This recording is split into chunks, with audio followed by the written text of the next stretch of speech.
কোরআন তেলাওয়াত হবে না?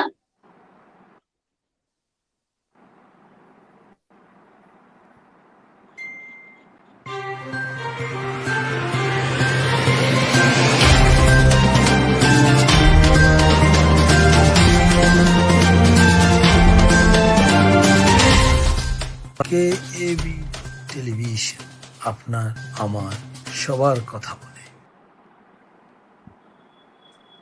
বিসমিল্লাহির রহমানির রহিম। আসসালামু আলাইকুম। আজ সোমবার ৮ই মার্চ ২০২১। আজ বিশ্ব নারী দিবস। পৃথিবীর সকল নারীদের প্রতি কেবিটিভি লন্ডনের পক্ষ থেকে অফুরান ভালোবাসা জানিয়ে আমরা কেবিটিভি লন্ডন আয়োজিত আজকের টক শো দ্য মিরর আরম্ভ করছি। আমাদের সাথে আমাদের অনেক বিজ্ঞ অতিথিবৃন্দ সংযুক্ত হবেন, আর আপনাদের সাথে আছি আমি কবির আহমেদ বাহার। আপনারা সবাই জানেন টক শো দ্য মিরর একটি উন্মুক্ত শো।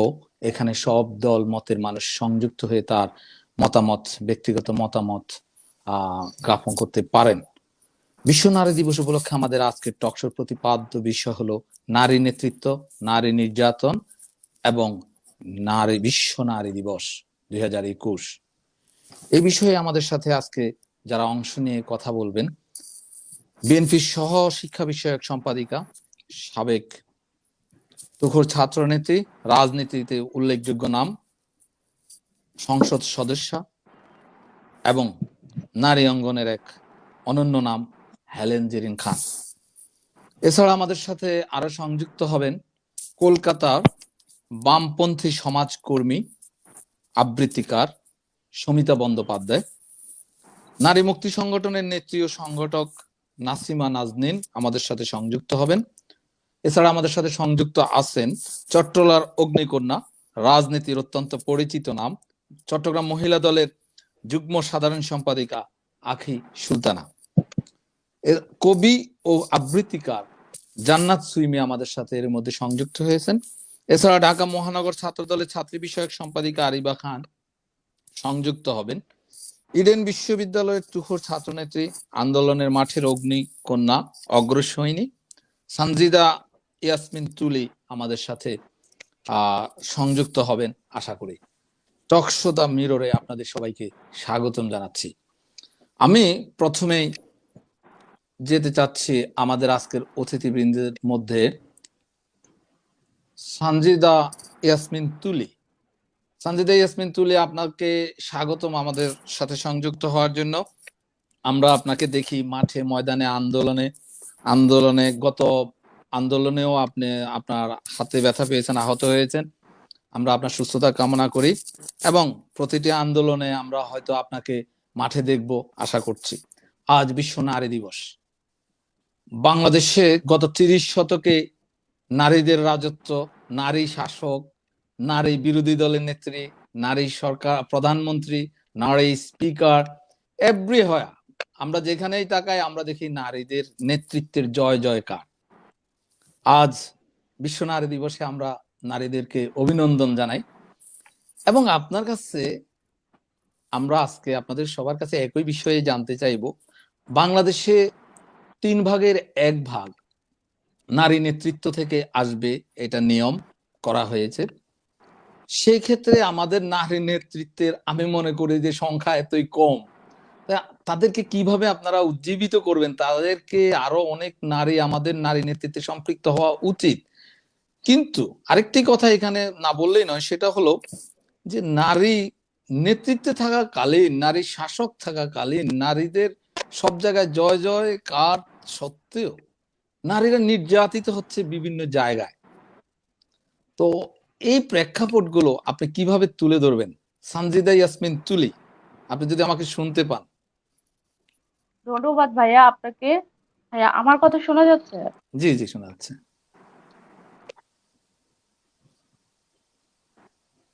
বিসমিল্লাহির রহমানির রহিম। আজকে নারী দিবস উপলক্ষে আজকের এই ভার্চুয়াল আলোচনায় উপস্থিত আমার অত্যন্ত প্রিয় শ্রদ্ধেয় বড় আপু, ইডেন বিশ্ববিদ্যালয়ের সাবেক ভিপি এবং সাবেক এমপি এবং জাতীয়তাবাদী মহিলা দলের সিনিয়র যুগ্ম সাধারণ সম্পাদিকা। তার আসলে অনেক বিশেষণ। আপু আসলে আমাদের আপুকে দেখে আমরা অনুপ্রাণিত হই। আপু আপু আমাদের অভিভাবক হিসেবে কাজ করে ইডেন বিশ্ববিদ্যালয়ে। সেই আপু হেলেন আপু উপস্থিত, আরো উপস্থিত থাকবেন নারী সংগঠক সুদূর কলকাতা থেকে। তিনি আমাদের মাঝে হয়তো এখন নেই, উপস্থিত হবেন কিছু সময় পরে। সমীপ সমীপ সমিতা সমিতা। বন্দ্যোপাধ্যায়। হুম। আরো উপস্থিত নাসিমা নাজনীন আপু, আখি সুলতানা আপু এবং জান্নাত সুইমি সহ যে যেখান থেকে এই অনুষ্ঠানটি শুনছেন তাদের সকলকে আমার সালাম। আসসালামু আলাইকুম। আজকের এই 8ই মার্চ আন্তর্জাতিক নারী দিবসে বিশ্বের সকল নারীদের এই বিশেষ দিনে আমি আন্তরিক অভিনন্দন জানাচ্ছি। আসলে আন্তর্জাতিক নারী দিবস কেন পালন করা হয়, এর পেছনে নিশ্চয়ই একটা ইতিহাস আছে। সেই ইতিহাসের দিকে যদি আমরা যাই তাহলে দেখবো 1857 সালে মজুরি বৈষম্য, কর্মঘণ্টা নির্ধারণ করা, কাজের অমানবিক পরিশ্রমের বিরুদ্ধে মার্কিন যুক্তরাষ্ট্রের নিউ ইয়র্কের রাস্তায় নেমেছিল নারীরা। সেই মিছিলে সরকার দমন পীড়ন এবং অত্যাচার করেছিল, যার ফলে পশ্চিমা দুনিয়ায় একটা আলোড়ন সৃষ্টি হয়েছিল। তারই প্রেক্ষিতে কিন্তু 1905 সালে নিউ ইয়র্কে এক নারী সম্মেলনের আয়োজন করা হয়। সমাবেশে 8ই মার্চ বিশ্ব নারী দিবস পালনের প্রস্তাব করা হয়। সেখানে সম্মিলিত জাতিপুঞ্জ নারীদের অধিকার মর্যাদা প্রদানে এই বিশেষ দিন উদযাপনের স্বীকৃতি দেয়। এখান থেকেই আমরা 8ই মার্চ নারী দিবস আজ অব্দি পালন করে আসছি। কিন্তু আমার মনে হয় শুধু আমরা নারীরাই পালন করে আসছি, আমাদের সঙ্গে যদি আমাদের পাশাপাশি পুরুষরাও আমাদেরকে উৎসাহিত করে তাহলে আমরা অর্থনৈতিক রাজনৈতিক ক্ষেত্রে আরো এগিয়ে থাকবো। আপনি দেখেন রাজনৈতিক ক্ষেত্রে আমাদের পদচারণা কিন্তু খুবই কম। আমরা একটা পুরুষ কিন্তু যে কোনো ভাবে একটা প্রোগ্রাম একটা বলেন যে কোনো ভাবে সে অ্যাটেন্ড করতে পারে, কিন্তু নারীদের ক্ষেত্রে তার পারিবারিক একটা রেস্ট্রিকশন থাকে এখানে নারীদেরকে। এবং অর্থনৈতিক বিষয় দেখেন, একটা নারীর কিন্তু অনেক একটা প্রোগ্রাম বলেন একটা বলেন যে কোনো কার্যক্রমে তাদের ব্যয়বহুল বেশি, এবং নারীরা অন্যের অবশ্যই তার পরিবারের উপরেই হচ্ছে তার পরিবারের উপরেই ডিপেন্ড করে।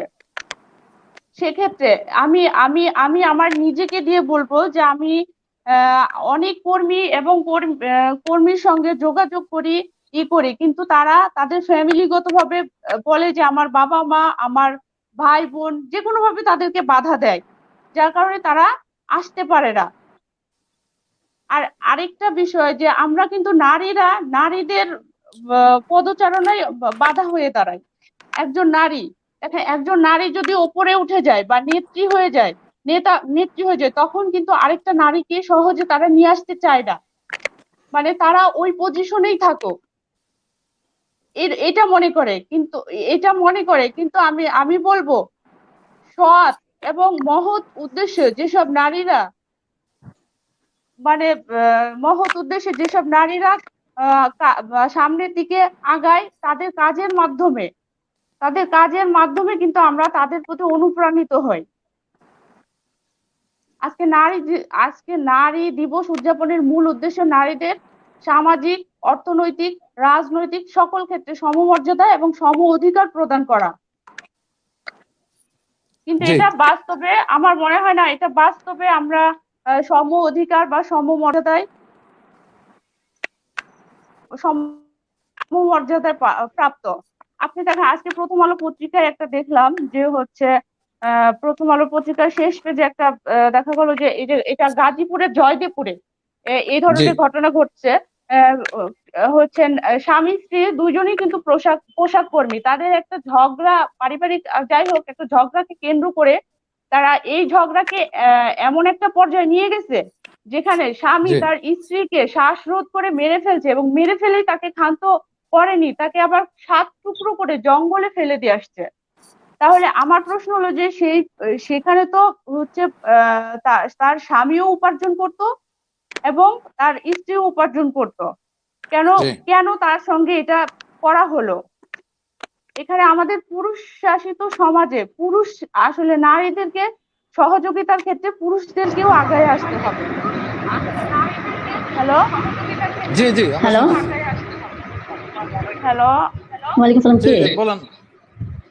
আমি শব্দ পাচ্ছি কথা। হ্যাঁ, উজ্জ্বল ভাই, একটু হ্যালো, টক শো আছে, আমি পরে কথা বলবো। পরে। জি জি জি জি সরি, আমরা কারো একজনের ফোনে ফোন আসছিল। জি আমরা দুঃখিত। জি সঞ্জিদা, আপনার আপনার বক্তব্য আপনি কি শেষ করছেন না না, আরে আর কিছু আরে বলেন? জি আরে আরেকটু আছে। বলেন। আজকে জি দেখেন বলেন। আমি শেষ করব। আজকে দেখেন আজকে পত্রিকায় দেখো বিশ্ব পার্লামেন্টের সদস্যদের 4 জনের 1 জন কিন্তু নারী। এখানে নারী জি পুরুষের ব্যবধান মানে কত? 25%। এখানে 25% নারী এবং 75% পুরুষ। কাজে জি এই ব্যবধান পার করতে এখনো 50 বছর সময় লাগতে পারে। আরো 50 বছর। জি জি। আর সর্বশেষ আমি বলবো, আমি নারী নেতৃত্বের অগ্রদূত। আমার আহ, গণতন্ত্রর মা, এবং হচ্ছে আহ, আপনার সাবেক 3 বারের প্রধানমন্ত্রী। আমার মানে তাকে তাকে দেখে আমরা অনুপ্রাণিত হই। তিনি গৃহকর্মী, গৃহ কাজ থেকে শুরু করে আজকে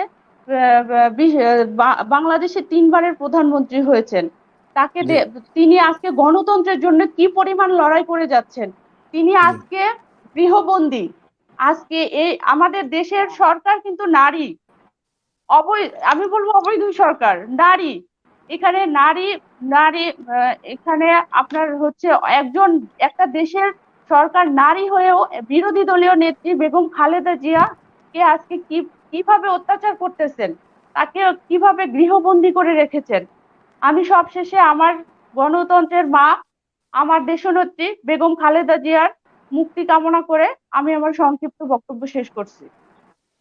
আপনাকে অনেক ধন্যবাদ সঞ্জিদা ইয়াসমিন তুলি। আপনি অল্প সময়ে খুব সুন্দরভাবে নারীদের সমস্যা বা আমাদের নারীরা কিভাবে নির্যাতিত হচ্ছে, অথবা নারীর নেতৃত্বের প্রতি আরেক নারীর নেতৃত্বের যে হিংসা, সেটা কিভাবে হচ্ছে সেটা খুব সুন্দরভাবে তুলে ধরেছেন। আপনাকে আপনি রাজপথে যেভাবে রাজনীতির জন্য কথা বলেন, মানুষের জন্য কথা বলেন, আমরা খুব আনন্দিত এবং খুব গর্বিত বোধ করছি যে আপনি আজকে আমাদের টকশোর মাধ্যমেও সেই মেসেজটা দিয়ে দিলেন।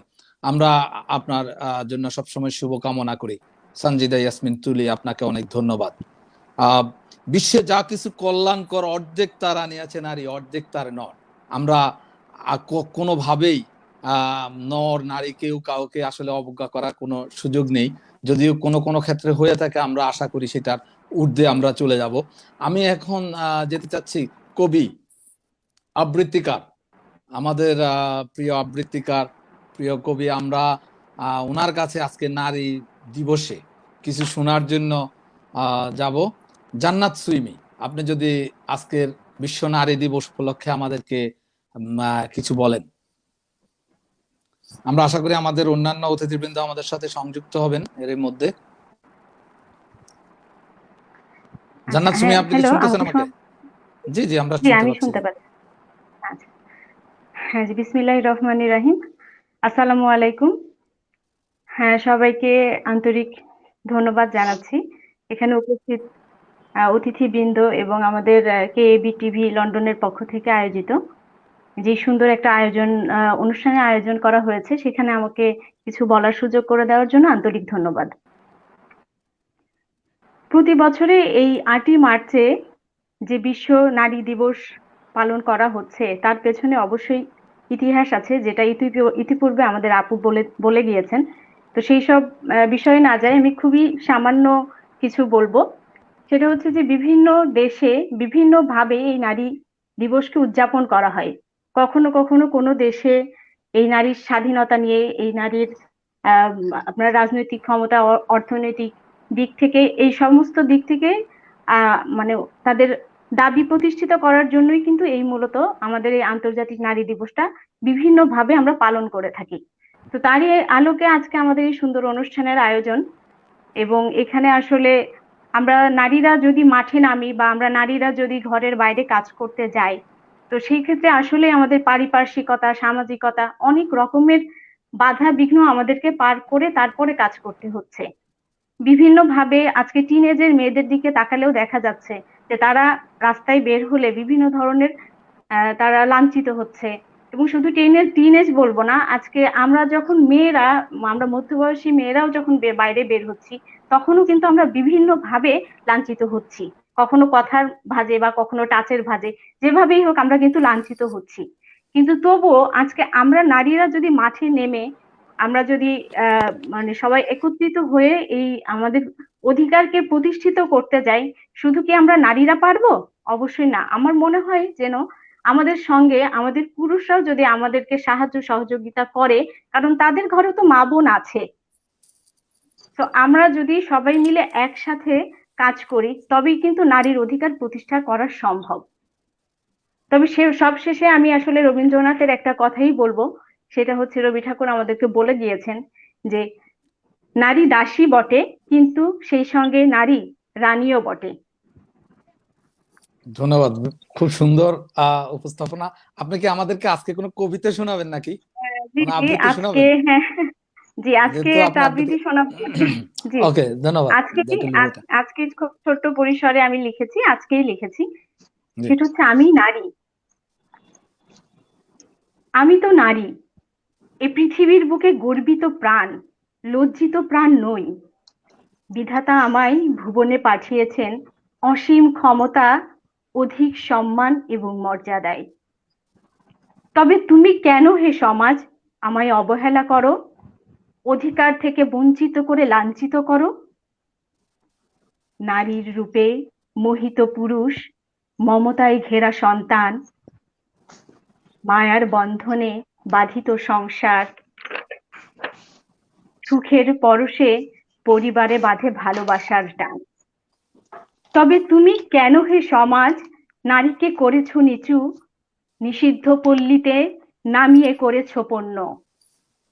আমি তো নারী, সমাজের কাছে চেয়েছি অধিকার, সংসারে চেয়েছি সম্মান, সঠিক মানুষের সঠিক পরিচয় দিতে হে সমাজ তোমাদের এত সংশয়। অনেক ধন্যবাদ। অনেক চমৎকার চমৎকার কবি।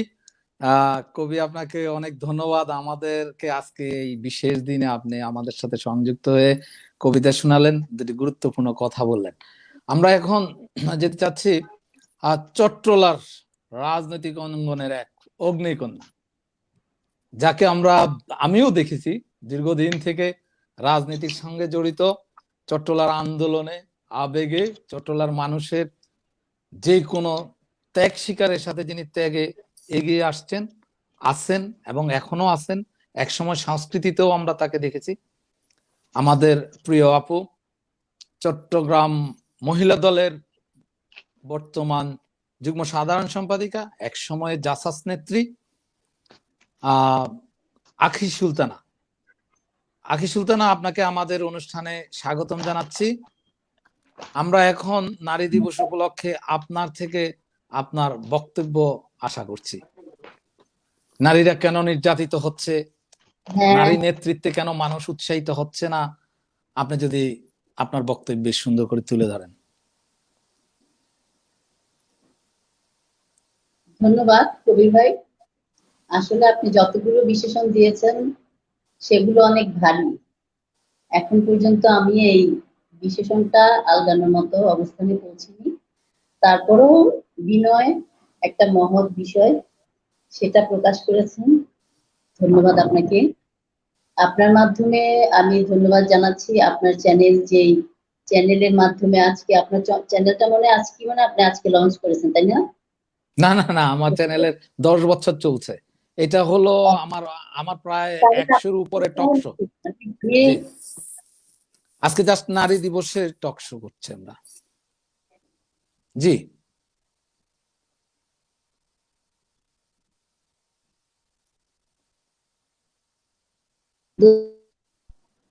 আপনাদেরকে হয়তো আমরা রিচ করতে পারিনি, যেটা আগামীতে রিচ করবো ইনশাল্লাহ। আজকের এই মহতী অনুষ্ঠানের সম্মানিত প্রধান অতিথি, বিশেষ অতিথি এবং আয়োজক, যারা ক্যামেরার পিছনে আছেন, যারা আমাকে শুনছেন, কাছে দূরে, প্রিয় অপ্রিয় সবাইকে আজকে এই নারী দিবসের বিশ্বময় নারীদের পক্ষ থেকে আমার মা, বোন, কন্যা, জননী যারাই আছেন তাদের সবার পক্ষ থেকে আসসালামু আলাইকুম।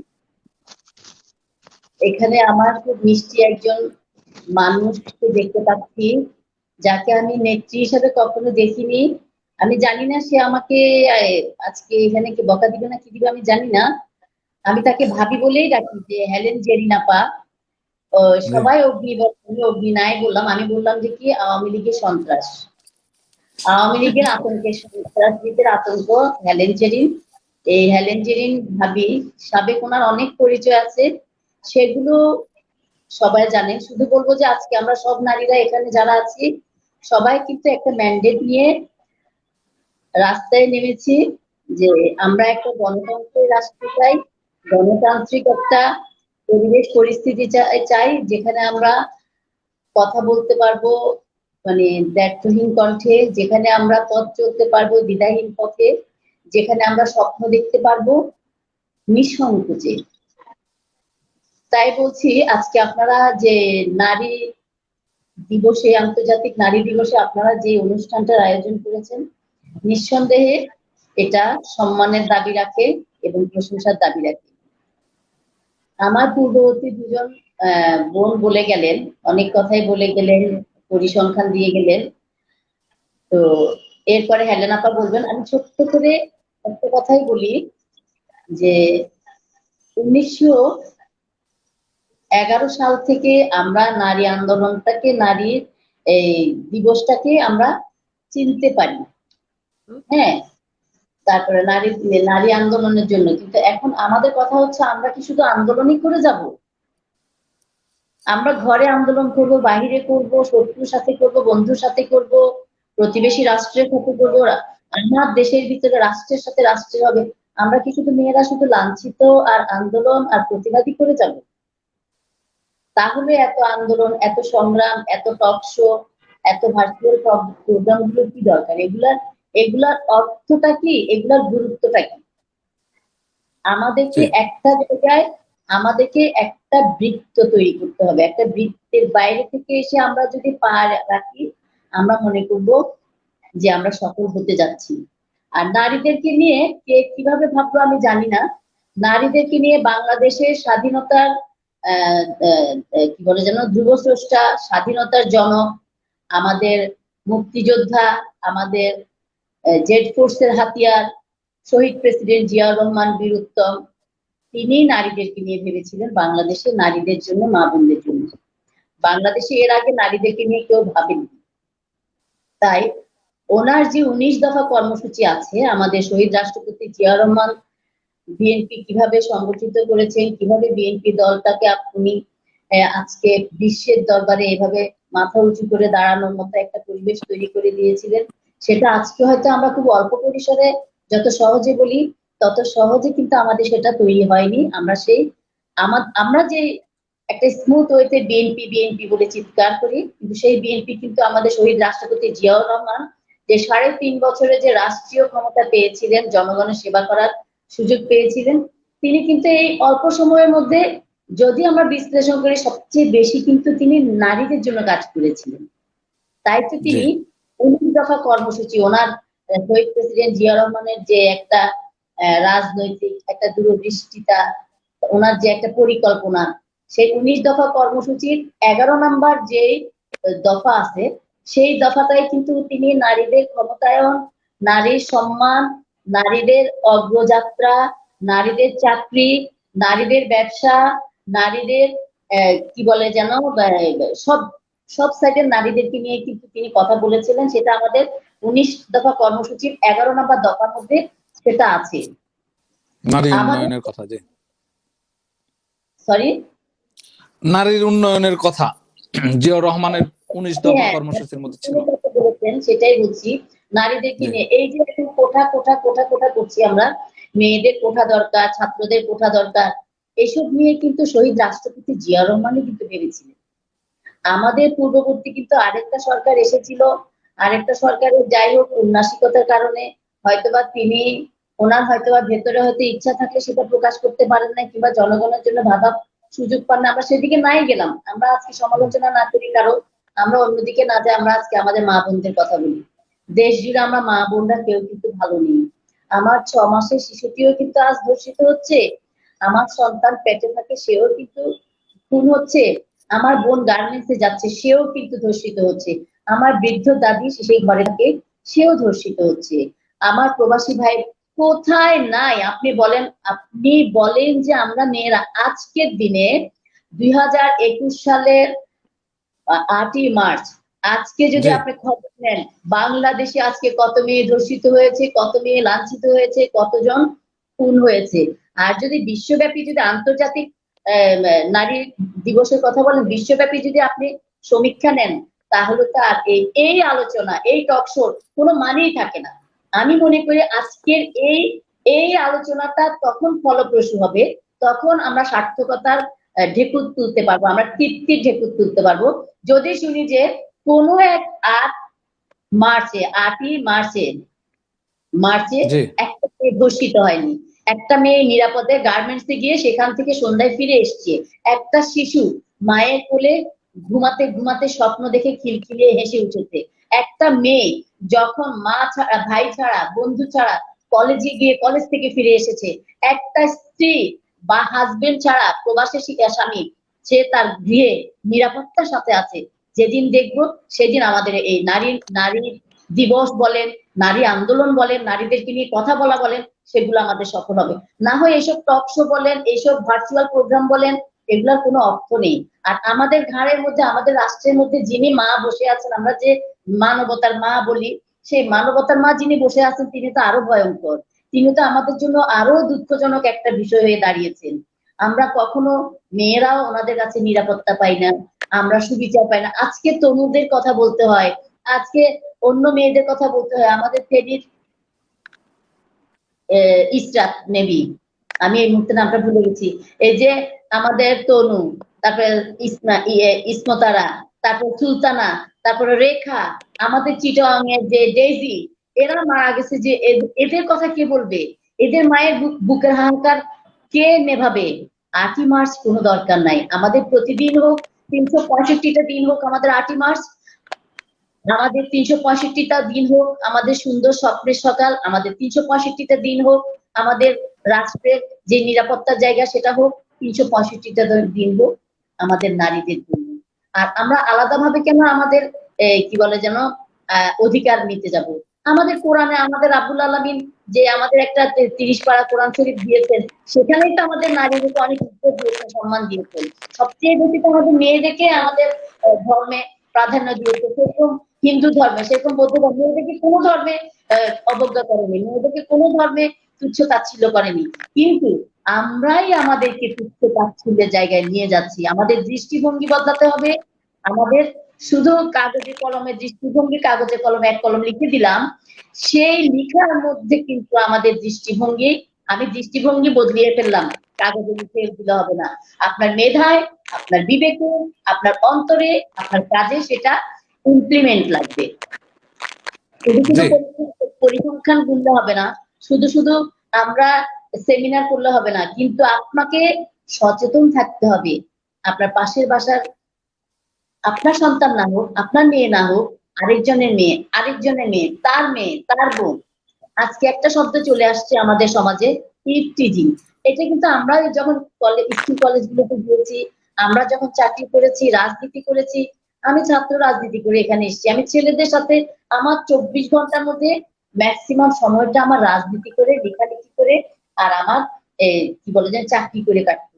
তা আমার তো ম্যাক্সিমাম সময়টাই পার হতো ছেলেদের সাথে। কই কখনো তো আমার কলিগ আমার সাথে আমাকে টিজ করেনি, আমাকে কখনো তো আমার যদি সহপাঠী, জয়েন করেন। সরি জি জি সরি, বলেন, আমি অন্যদিকে একটু কথা বলছিলাম, সরি। জি আখি আপু, আপনি বলেন। আচ্ছা, আমি ল কলেজে আন্দরকিল্লা ল কলেজে রাজনীতি করে এসেছি, মহানগরে রাজনীতি করে এসেছি। আমি ছাত্রদের সাথে থেকেই কিন্তু আমি কাজ করে এসেছি। আমি প্রথম মহিউদ্দিন চৌধুরীর বাসার দেয়ালে চিকা মেরেছিলাম।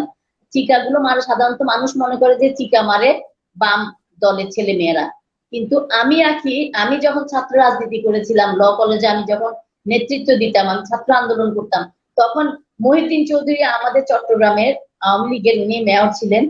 আহ, এই মহিউদ্দিন চৌধুরীর বাসার দেয়ালে প্রথম চিকাটা আমি মারি।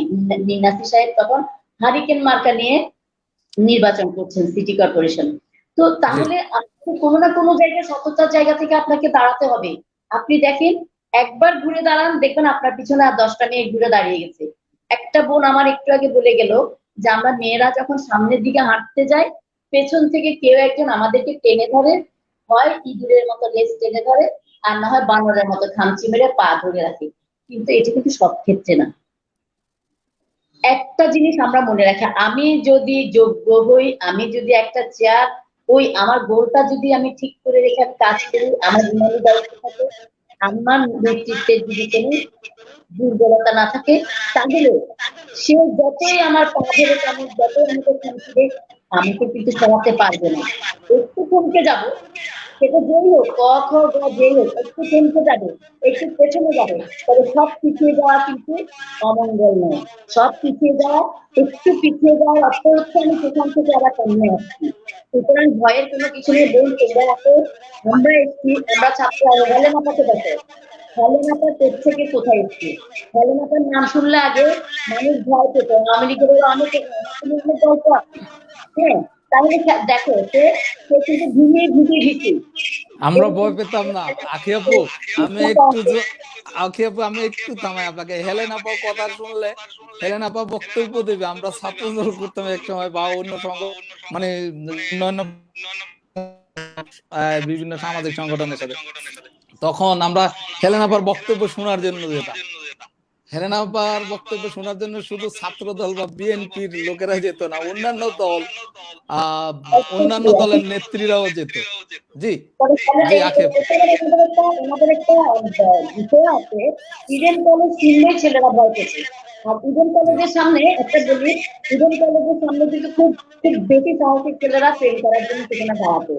ভীরু প্রাথমিক কোনো ছেলে কিন্তু ইডেন কলেজের সামনে দাঁড়াতো না, কারণ সেখানে ছিল সুবিধাটা, সেখানে ছিল হলেনাপা, সেখানে অন্যান্য আমাদের যে বাঘ, আমাদের যে বাঘিনীরা ছিল, হলেনাপাদের মতো শিলনাপাদের মতো নেত্রীরা ইডেন কলেজে ছিল বলে আজকে আমরা আমাদের দলের মধ্যে কিছু হিরো পেয়েছি, আমরা আমাদের নেতৃত্বের জন্য কিছু বড় অর্জন করেছি। হ্যাঁ, আমি তো বলি যে হেলেনাপা যখন কথা বলে, শিলনাপারা যখন কথা বলে, নীলুফার মন্দিরে যখন কথা বলে, বা অন্যান্যরা যারা আছে আমাদের নেত্রীরা, কথা বলার সময় অনর্গল কথা বলে, অনেকদিন কথা বলেন ওনারা, যে ওনারা জানেন ওনাদের ভেতরটা ফাঁকা না, ওনাদের ভেতরটা ভর্তি, অভিজ্ঞতায় ভর্তি, ওনারা জানেন। তাহলে আমাদেরকে প্রতিদিন বই পড়তে হবে, জানতে হবে, শুধু যে আমি তথ্য করবো, শুধু আমি চ্যানেল দেখবো তা না। আমি প্রতিটা আমার সমবয়সী বোনদেরকে বলি, মাদেরকে বলি, আমার সন্তানদেরকে বলি, আমার প্রতি, তোমরা শুধু চ্যানেল দেখে আর হরর মুভি দেখলে হবে না, তোমাদেরকে প্রতিদিন অন্তত 1 পাতা 2 পাতা করে তোমাদেরকে পড়তে হবে। হোক সেটা সাহিত্য, হোক সেটা কোন রাজনৈতিক কোন বই, হোক সেটা অন্য জার্নাল, পড়তে হবে। পড়লে তুমি বলতে পারবে অনেক। আজকে না হোক কাল, কাল না হোক পরশু। আজকে যে আমরা যে এই যে আমাদের আমাদের বিএনপিতে যে এখন যে হিরো গুলো আছে, আমাদের দলের মধ্যে যারা এখন ঢাকা উত্তর দক্ষিণে যেভাবে আন্দোলন করছে, চট্টগ্রামে আমাদের যে চট্টগ্রামে যেখানে নতুন ছাত্র দলে, ছাত্র দলের এখন যে ছেলেদের আমাদের কমিটি আছে, বিগত সময়ে যারা কমিটি করেছিল, এক একটা বাঘের বাচ্চা, ওদেরকে ফিল্ড তৈরি করে দেওয়া হচ্ছে। ওরা ফিল্ড তৈরি করে দেওয়ার পরে ওরা এখন রাজপথে পুলিশের সামনে মিছিল নিয়ে যেতে পারে। আমাদের মেয়েরা সেটা করে, কারণ ঢাকাতে আমি দেখি, ঢাকাতে মেয়েরা মিছিল নিয়ে বেরোলে পুলিশের কিন্তু আতঙ্ক থাকে। তদ্রুপ আমাদের চিটাগাঙে, আমাদের চিটাগাঙে তো মনিয়াপা, আমরা প্রথমে ডক্টর বলি চৌধুরী, আমরা যারা আছি যারা, আমরা যখন মিছিল নিয়ে বেরোই, পুলিশ কিন্তু ওদের বাচ্চু মহিলা নিয়ে আসে, পুলিশ কিন্তু বাচ্চু মহিলা নিয়ে আসে আমাদেরকে প্যাকেজ দেওয়ার জন্য। কেন? আমরা নারীরা পুরুষদের সাথে তাদের কাজ মিলিয়ে কাজ করতে পারি। তাহলে এটা তো একদিনের সৃষ্টি হয়নি, একদিনে হয়নি। আওয়ামী লীগও স্বীকার করে, আওয়ামী লীগও স্বীকার করে যে বিএনপিতে যে নারী নেত্রীরা আছে, বিএনপিতে যারা যে মেধাবী নারী নেত্রীরা আছে, সেটা অন্য কোথাও নেই। তাহলে আমাদের এই দ্বন্দ্বটি, আজকে এখানে একটা কথা বলবো, বিভাগঙ্গনে কে কাকে টানলে, কে কাকে কিছু করলে, কে কার পিছনে যে কথা বললে তার দিকে তাকানো আমাদের শুনে নাই, আমরা পিছনে তাকাবো না। হ্যাঁ, আমরা ভিনি আমরা করবো, এলাম দেখলাম জয় করলাম। আমরা সেই নীতিতে বিশ্বাস করবো, কাজ করবো, আমার পিছনে কথা হবে। সবাই আমাকে সালাম দিবে না, সবাই আমাকে ভালো বলবে না। রাজার পিছনে শেখ হাসিনা বলে দিচ্ছি, সেটা কোনো মানবতা রাখবে না, সবাই বলে। হ্যাঁ, আজকে দেখেন কারো না কারো মধ্যে কিন্তু একদম অনেক ঘরে কিন্তু নিশা পালিত হয়েছে। হ্যাঁ, তারপরে আমাদের নবী করিম সাল্লাল্লাহু আলাইহি ওয়াসাল্লাম কিন্তু তার চাচা দ্বারা লালিত পালিত হয়েছিলেন। তাহলে প্রতিটা প্রতিটা খারাপের ভিতরে একটা ভালোর বীজ থেকে যায়। কখনো না কখনো দেখবেন এই আওয়ামী লীগের থেকে, এই ওদের থেকে আমাদের মতো সুন্দর চিন্তা করার, গণতন্ত্রের চিন্তা করার এরকম মানুষ তৈরি হয়ে আসবে। এবং অচিরে আমরা বাংলাদেশ পাবো। স্বাধীনতার স্বপ্নদ্রষ্টা জিয়াউর রহমান যে স্বপ্ন দেখেছিলেন, যে দল গঠন করেছিলেন, তার সুযোগ্য সন্তানকে বাংলাদেশে রেখে গেছেন। তার সন্তান আগামী দিন আমাদের যে আন্দোলন সংগ্রাম গুলো আসছে, তারেক রহমান খুব সহসা বাংলাদেশে ফিরে আসবেন। আমরা তার নেতৃত্বে একটা সুন্দর বাংলাদেশ পাবো। এবং সবচেয়ে আজকের নারী দিবসের আমি একটা মাত্র কথা বলে আজকে আমি আমার বক্তব্য শেষ করবো। সেটা হচ্ছে, খালেদা জিয়াকে ছাড়া কোনো নারী আন্দোলন নেই, কোনো নারী মুক্তি নেই। আমরা খালেদা জিয়াকে আজকে 2021 সালের আজকে 8ই মার্চে আমি একটা কথাই বলবো, আমরা কোনো নারী আন্দোলনে সফল নই, আমরা কোনো নারী আন্দোলনে আমরা অগ্রযাত্রায় আমরা খুশি নই। কারণ আমাদের যে মেইন নারী আন্দোলনের চাবি, আমাদের যিনি নারীর বাংলাদেশের তথা এশিয়া মহাদেশের নারী জাগরণের অগ্রদূত, সেই বেগম খালেদা জিয়াকে আমাদের মুক্ত করতে হবে। তাকে অন্তরীণ রেখে, তাকে কারাবন্দী রেখে আমরা কোনো নারী মুক্তি পাই না, নারী মুক্তি চাই না, নারী মুক্তি হবে না। সবাইকে ধন্যবাদ। আসসালামু আলাইকুম। আমাকে যারা শুনেছেন, আমাকে সুযোগ করে দিয়েছেন, সবাইকে আসসালামু আলাইকুম। ভালো থাকবেন। আর আমার মায়ের মুক্তি চাই, খালেদা জিয়ার মুক্তি চাই। যখন বাংলাদেশে ফিরে আসবেন, আবার দেশের হাল ধরবেন, সেদিন হবে আমাদের নারী মুক্তি। খালেদা জিয়ার পেছনে আমরা হাঁটবো, খালেদা জিয়া আবার মিষ্টি হাসবেন, আবার আমাদেরকে বলবেন যে তোমরা হাঁটো, তোমরা সাহস নিয়ে আগাও। আজকে সোনালী ভোরে তোমাদের আর ধর্ষণের ভয় নেই, তোমাদের আর খুন হওয়ার ভয় নাই, তোমাদের আর কোনো নির্যাতিত হওয়ার ভয় নেই। সেদিনের অপেক্ষা আছি। আসসালামু আলাইকুম, সবাইকে শুভেচ্ছা। জি, আপনাকে অনেক ধন্যবাদ। খুব চমৎকার ভাবে আপনি নারী জীবনের সমস্যা, সফলতা, ব্যর্থতা সব তুলে ধরেছেন। আপনাকে অনেক ধন্যবাদ। এর মধ্যে আমাদের সাথে সংযুক্ত হয়েছেন নারী মুক্তি সংগঠনের নেত্রী নাসিমা নাজনীন, ঢাকা থেকে উনি সংযুক্ত হয়েছেন। এছাড়াও আমাদের সাথে সংযুক্ত হয়েছেন বামপন্থী সমাজকর্মী এবং যিনি সারা এপার বাংলা এবং ওপার বাংলায় আবৃত্তিকার হিসাবে খুবই পরিচিত, আমাদের প্রিয় আবৃত্তিকার এবং বিশিষ্ট সমাজকর্মী, যিনি সমাজের জন্য দীর্ঘদিন থেকে কাজ করে যাচ্ছেন, কলকাতার সমিতা বন্দ্যোপাধ্যায়। আমরা ওনার কথা শুনবো, ওনার থেকে শুনবো। আমরা এখন বক্তব্য রাখার জন্য আহ্বান জানাবো নাসিমা নাজনীন। তার আগে আমরা একটু একটা মিনিট আমরা আমাদের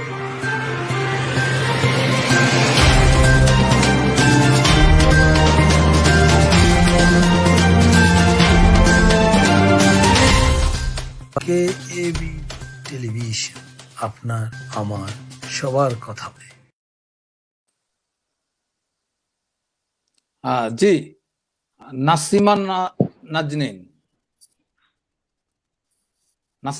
আমাকে কি শুনতে পাচ্ছেন আপনি? জি জি, আজ বিশ্ব নারী দিবস উপলক্ষে আমরা আপনার বক্তব্য শুনবো এখন। হ্যালো, জি হ্যালো, জি বলেন। হ্যালো, শুনতে পাচ্ছেন? জি, আমরা শুনতে পাচ্ছি। জি, হ্যাঁ, এখানে যারা আপনারা নারী নেত্রী এবং আপনাকেও আন্তর্জাতিক শ্রমজীবী নারী দিবসের পক্ষ থেকে, বিপ্লবী নারীর পক্ষ থেকে শুভেচ্ছা জানাচ্ছি, সংগ্রামী শুভেচ্ছা। ধন্যবাদ আমাকে কিছু বলার সুযোগ দেওয়ার জন্য। আজকে আসলে এই বিষয়টি, এই আন্তর্জাতিক নারী দিবসটি আসলে শ্রমজীবী নারীদের মুক্তির সাথে সম্পর্কিত। এটা আন্তর্জাতিক শ্রমজীবী নারী দিবস। সেইটাকে মানে শ্রমজীবী কথাটা বাদ দিয়ে আসলে শাসক শ্রেণী তার সুবিধার্থে এটাকে আন্তর্জাতিক নারী দিবস করেছে। আন্তর্জাতিক নারী দিবসে আসলে যারা বিশ্ব নারী নেত্রী, আমরা জানি যে সেই জার্মান নেত্রী ক্লারা জেটকিন, রোজা লুক্সেমবার্গ, যারা নারীদের নিয়ে সুতা কলকারখানা থেকে সেই সংগ্রাম শুরু করেছিলেন। জার্মানের যে সুতাকল নারী শ্রমিকরা ছিল সেখানে 12 ঘন্টা শ্রম, নারীদের সেখানে 12 ঘন্টা অমানবিক শ্রম ছিল।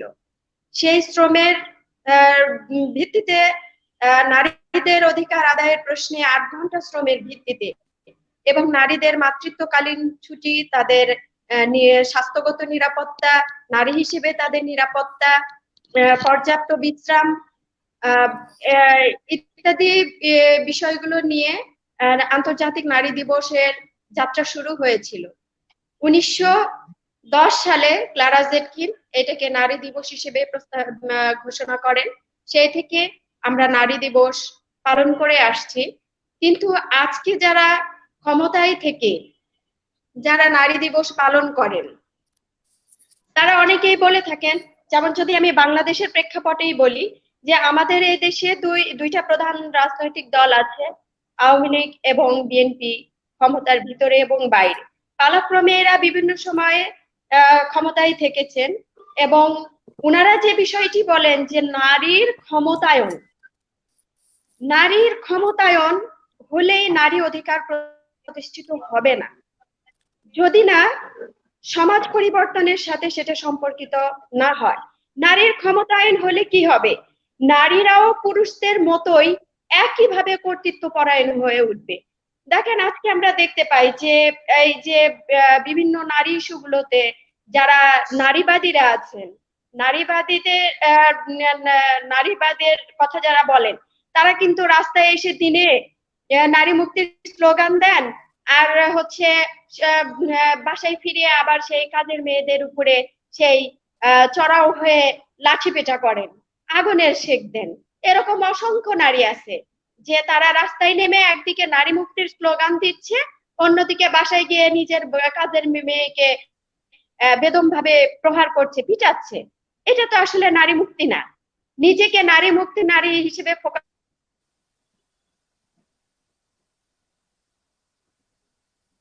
যে আপনার কথা শুনতে পাচ্ছি না এখন।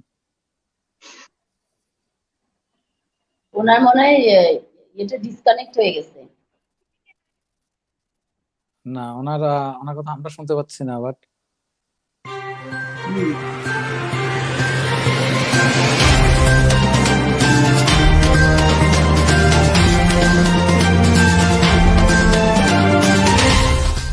কেএবি টেলিভিশন, আপনার আমার সবার।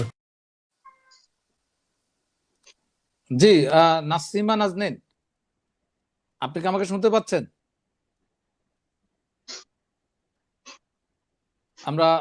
আমরা বোধহয় সংযোগ বিচ্ছিন্ন হয়ে গেছে কোনো কারণে। নাসিমা নাজনীন,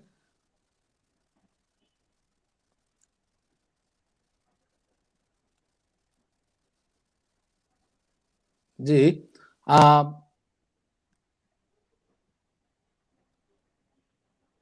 নাসিমা নাজনীন, আপনার মাইক্রোফোনকে আনমিউট করতে হবে। আপনার মাইক্রোফোন মিউট হয়ে গেছে কোনো কারণে।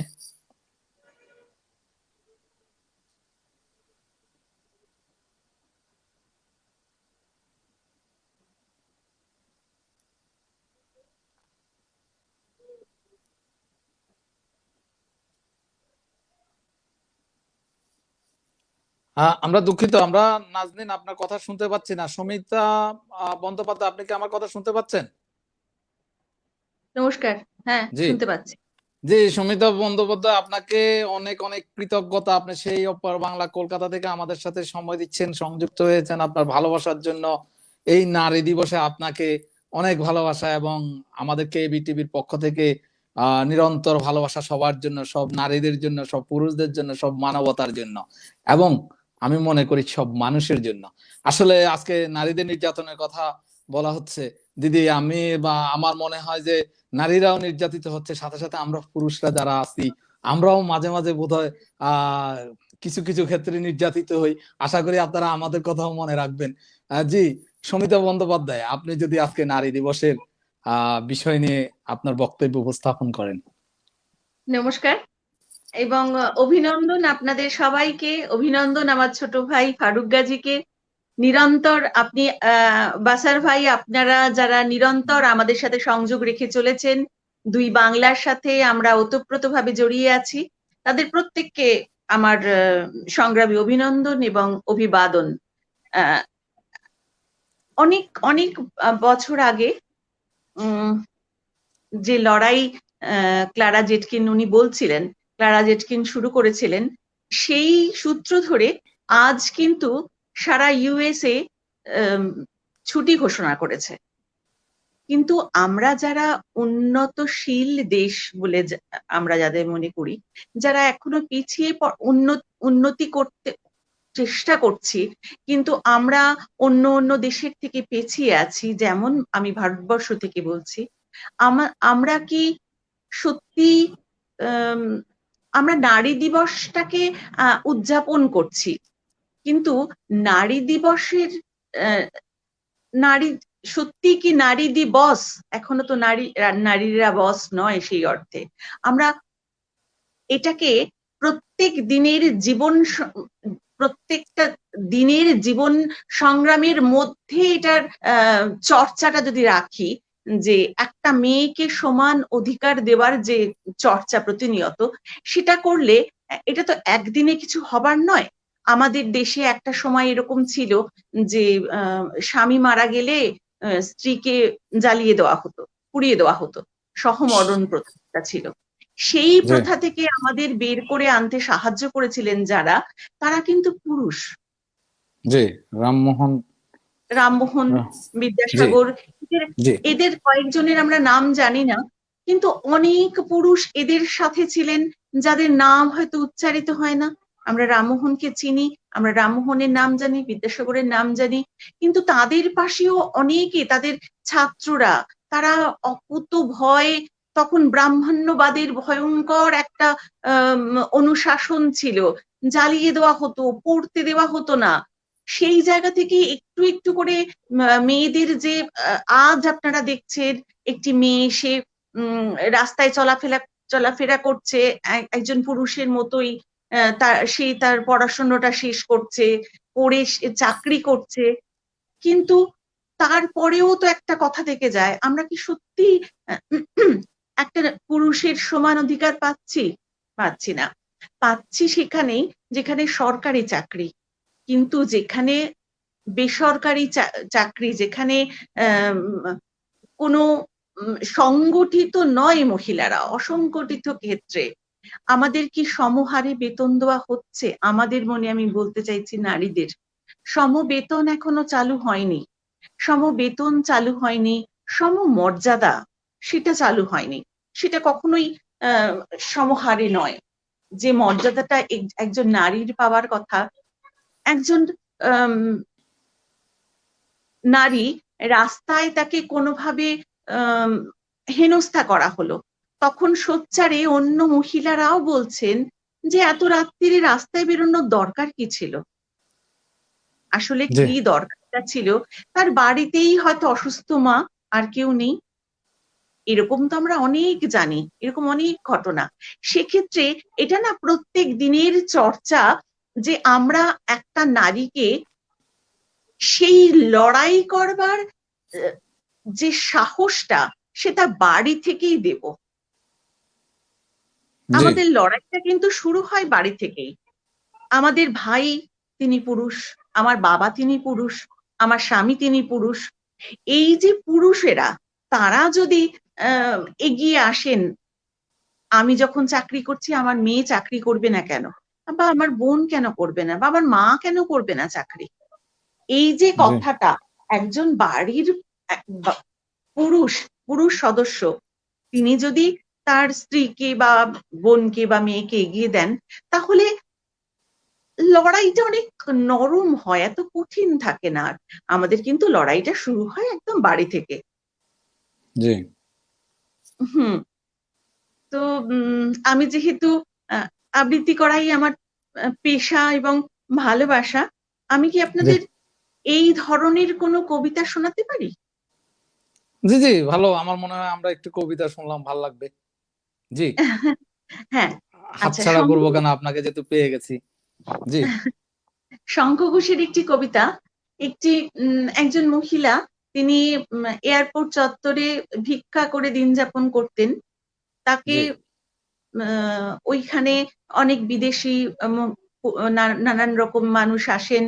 তারা ভারতবর্ষে এসে ঢুকেই দেখছেন একজন নারী এরকম ভিক্ষা করে দিন যাপন করছে, সেই জন্য তাকে সরিয়ে নিয়ে যাওয়া হলো। এবং সেখানেও তার অবমাননা হলো, যেখানে সরিয়ে নিয়ে গিয়ে রাখা হলো। সেইটা শুনে শঙ্খ ঘোষ, এরা তো ভীষণ মানে স্পর্শকাতর, এদের একটা নরম সুন্দর মনের অধিকারী। সেখান থেকে একটা কবিতা, লজ্জা। জি জি বাবুদের লজ্জা হলো, আমি যে কুড়িয়ে খাবো সেটা ঠিক সইল না আর। আজ তাই ধর্মাবতার আমি এই জেল হাজতে, দেখিনি ষাটটি শটে বাবুদের কাচের ঘরে কত না সাহেব শুভ আসে, আর দেশ বিদেশে উড়ে যায় পাখির মতন, সেখানে মাছির ডানায় বাবুদের লজ্জা করে। আমি যে কুড়িয়ে খাবো, দুঃখিত, বাবুদের লজ্জা করে। আমি তা বুঝেও এমন বেহায়া শরম খাকি, খুঁটে খাই যখন যা পাই, খেতে তো হবেই বাবা সুবোদের পায়ের তলায়। না খেয়ে মরবো নাকি, বেঁধেছ বেশ করেছ, কি এমন মস্ত ক্ষতি, গারদে বয়স গেল, তাছাড়া গতর খানাও বাবুদের কবজা হলো। হলো তো বেশ, তাতে কি বাবুদের লজ্জা হলো? আমরা এই বাবুদের লজ্জা হোক, প্রত্যেক দিন কোনো কোথাও না কোথাও, শহরের কোনো কোনায়, গ্রামের কোনো গলিতে, কারুর কোনো নারীর অমর্যাদা এটা যেন না হয়। মানুষ যেন ফুল, পাখি, আকাশ, কবিতা শুনে ভালোবাসে। জি আপনাকে এটাই অনেক আজকে ধন্যবাদ। আপনাকে এই অনেক 8ই ধন্যবাদ। মার্চের জি বলেন। এটাই, এটুকুনি আমার কথা। যে আমরা আশা করছিলাম যে আমরা বাকি অংশ শুনবো আমাদের নাসিমা নাজনীনের থেকে, যে ওনার বক্তব্যের মাঝখানে আমরা ওনাকে হারিয়ে ফেলেছিলাম। আমরা এর মধ্যে আমাদের সাথে জান্নাত সুইমি আছেন। জান্নাত সুইমি, আপনি কি আমাদেরকে একটা কবিতা শোনাবেন, তারপরে আমরা আমাদের প্রধান অতিথির বক্তব্য শোনাবো। আমাদের বক্তব্য প্রায় শেষ, আমরা হেলেন জেরিন আপুর বক্তব্য শুনবো। আর এর মধ্যে যদি নাসিমা নাজনীন আমাদের সাথে যুক্ত হন, আমরা ওনার বাকি বক্তব্যটুকু শুনে নেব। জি জান্নাত সুইমি। আমাকে কিন্তু 9টার মধ্যে ছেড়ে দিতে হবে। জি আমাদের প্রোগ্রাম একদম শেষ পর্যায়ে, আপনাকে বেশি সময় নেই কিন্তু। জি আচ্ছা, আমাকে জান্নাত শুনতে সুইমি। আমি শেষ করে দিই, তারপরে কবিতা দিয়ে শেষ করে দিন। তাই? হ্যাঁ আচ্ছা ঠিক আছে, জান্নাত সুইমি আপনি আমাদের সাথে থাকুন। আমরা ওর কবিতা দিয়ে শেষ করে দিন। হ্যাঁ সেটাও খারাপ না, ভালো প্রস্তাব। হ্যাঁ ভালো হবে। ঠিক আছে। জি তা আমি আহ্বান জানাচ্ছি যে হেলেন জেরিন, আপনারা নারী দিবসে আসলে আমরা আপনার কাছ থেকে শুনতে যাচ্ছি যে নতুন যে নিয়ম, যে বাংলাদেশের প্রেক্ষাপটে 1/3 অর্থাৎ 33% নেতৃত্ব আসবে মহিলা থেকে। কিন্তু আমাদের মহিলারা যদি পিছিয়ে থাকেন, তাহলে আমাদের মহিলা নেতৃত্ব কিভাবে পূরণ হবে?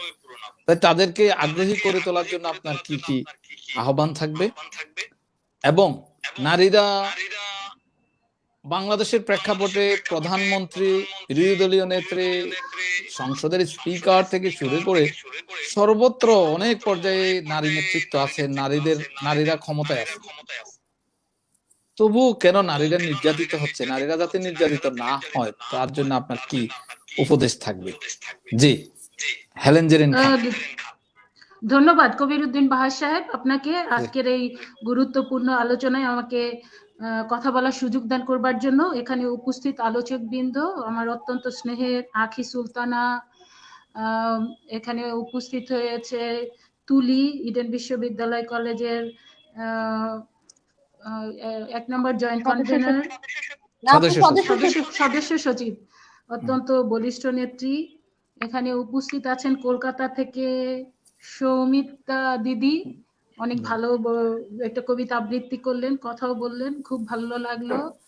আরো আলোচকবৃন্দ যারা আছেন, আমি সকলের নাম দেখতে পাচ্ছি না, মনেও নেই, আমি দুঃখিত।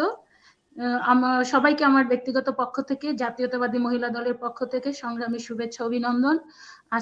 আজকের দিনটি নারী জাতির জন্য অত্যন্ত গুরুত্বপূর্ণ একটি দিন। বিশ্ব নারী দিবস এর পালনের পেছনে রয়েছে এক অনন্য ইতিহাস।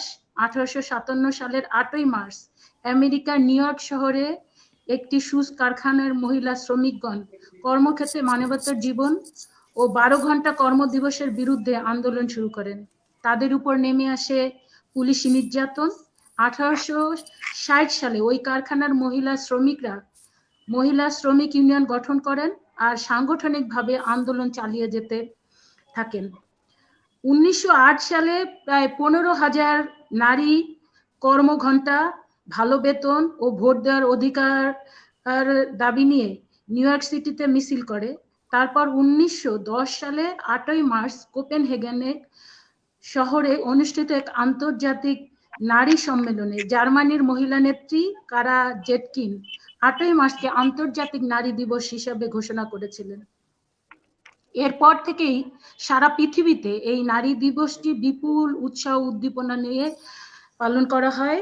আজকের এই 2021 সালের 8ই মার্চ এর এই নারী দিবসকে করোনাকালে নারী নেতৃত্ব গড়বে নতুন সমতার বিশ্ব প্রতিপাদ্য নিয়ে আজকের এই নারী দিবসটি সারা বিশ্বে পালিত হচ্ছে। আমরা এমন একটা সময়ে বাংলাদেশেও এই আন্তর্জাতিক নারী দিবসটি পালন করছি। আমাদের অত্যন্ত দুঃখের সাথে এখানে বলতে হয়, এখানে যদি আমরা আলোচনা করি বিরোধী পক্ষ হিসাবে কিংবা একজন নারী নেত্রী হিসাবে, তাহলে আমাদের প্রথমেই যে বিষয়গুলো এখানে আলোচনা করতে হয়, আমাদের অনেকগুলা পজিটিভ দিক আছে এবং অনেকগুলা নেগেটিভ আছে। আমি জাতীয়তাবাদী দলের একজন কর্মী হিসাবে কিংবা একজন নেত্রী হিসাবে আমি গর্ববোধ করি যখন আমি বুঝতে পারি কিংবা অনুভব করি, যখন আমি দেখতে পাই এবং কর্মক্ষেত্রে কাজ করতে গিয়ে যখন বুঝতে পারি যে আমাদের জাতীয়তাবাদী দলের প্রতিষ্ঠাতা, বহুদলীয় গণতন্ত্রের প্রবর্তক, স্বাধীনতার ঘোষক, বিশেষ করে এই সুবর্ণ জয়ন্তীতে তার স্মৃতির প্রতি শ্রদ্ধা নিবেদন করে আমি গর্ববোধ করি যে আমাদের সেই শহীদ রাষ্ট্রপতি জিয়াউর রহমান, যিনি আধুনিক রাষ্ট্রের প্রতিষ্ঠাতা, শহীদ রাষ্ট্রপতি জিয়াউর রহমান, তিনি যখন ক্ষমতায় ছিলেন তার মাত্র 3.5 বছরের ক্ষমতাকালে আমরা সবচেয়ে যে বিষয়গুলি গুরুত্ব দিয়ে উপলব্ধি করি কিংবা গুরুত্ব দিতে চাই, সেখানে শহীদ রাষ্ট্রপতি জিয়াউর রহমান কিন্তু সবসময় অনুভব করতেন কিংবা বুঝতেন কিংবা তিনি ভাবতেন এবং সেইটা বাস্তবে রূপ দিয়েছেন। বিশেষ করে 19 দফা যে কর্মসূচি ছিল আমাদের, সেই 19 দফা কর্মসূচির মধ্যেও ছিল, কিন্তু এখানে আমি বিশেষভাবে উল্লেখ করতে চাই শহীদ রাষ্ট্রপতি জিয়াউর রহমানের একটা বিশিষ্ট স্লোগান ছিল। সেই স্লোগানটি তিনি এইভাবে বলতেন, যদিও আমরা জানি কবি নজরুলের ভাষায় তিনি বলেছেন, তিনি যেই বিশ্বের যা কিছু মহান কল্যাণকর মানে অর্ধেক তার করিয়াছে পুরুষ, অর্ধেক তার নয়, বিশ্বে যা কিছু কল্যাণকর, এই বিশ্বে যা কিছু মহান, অর্ধেক তার নর। ইয়েস। তো সেই কবির ভাষাকেই, সেই কবিতাকেই যেন বাস্তবে রূপ দিয়েছিলেন শহীদ রাষ্ট্রপতি জিয়াউর রহমান। তিনি কিন্তু বিশ্বে যা কিছু মহান সৃষ্টি চিরকল্যাণকর, অর্ধেক তার করিয়াছে নারী, অর্ধেক তার নর। এই তো এই জন্যই তো আবৃত্তিকার, কবিতা যারা কে ভালোবাসে, সবসময় কবিতা আবৃত্তি করে, তাদেরকে আমরা এই জন্যই অনেক গুরুত্ব দিয়ে থাকি। আমরা যদিও কবির ভাষায় সবসময় কথা বলতে পারি না, অনেক সময় ভুলেও যাই, আর এত জি। গুরুত্বপূর্ণ একটি কবিতা ভোলার ছিল, মানে উচিত ছিল না, তারপরে ভুলে গিয়েছি, আমি আন্তরিকভাবে দুঃখিত।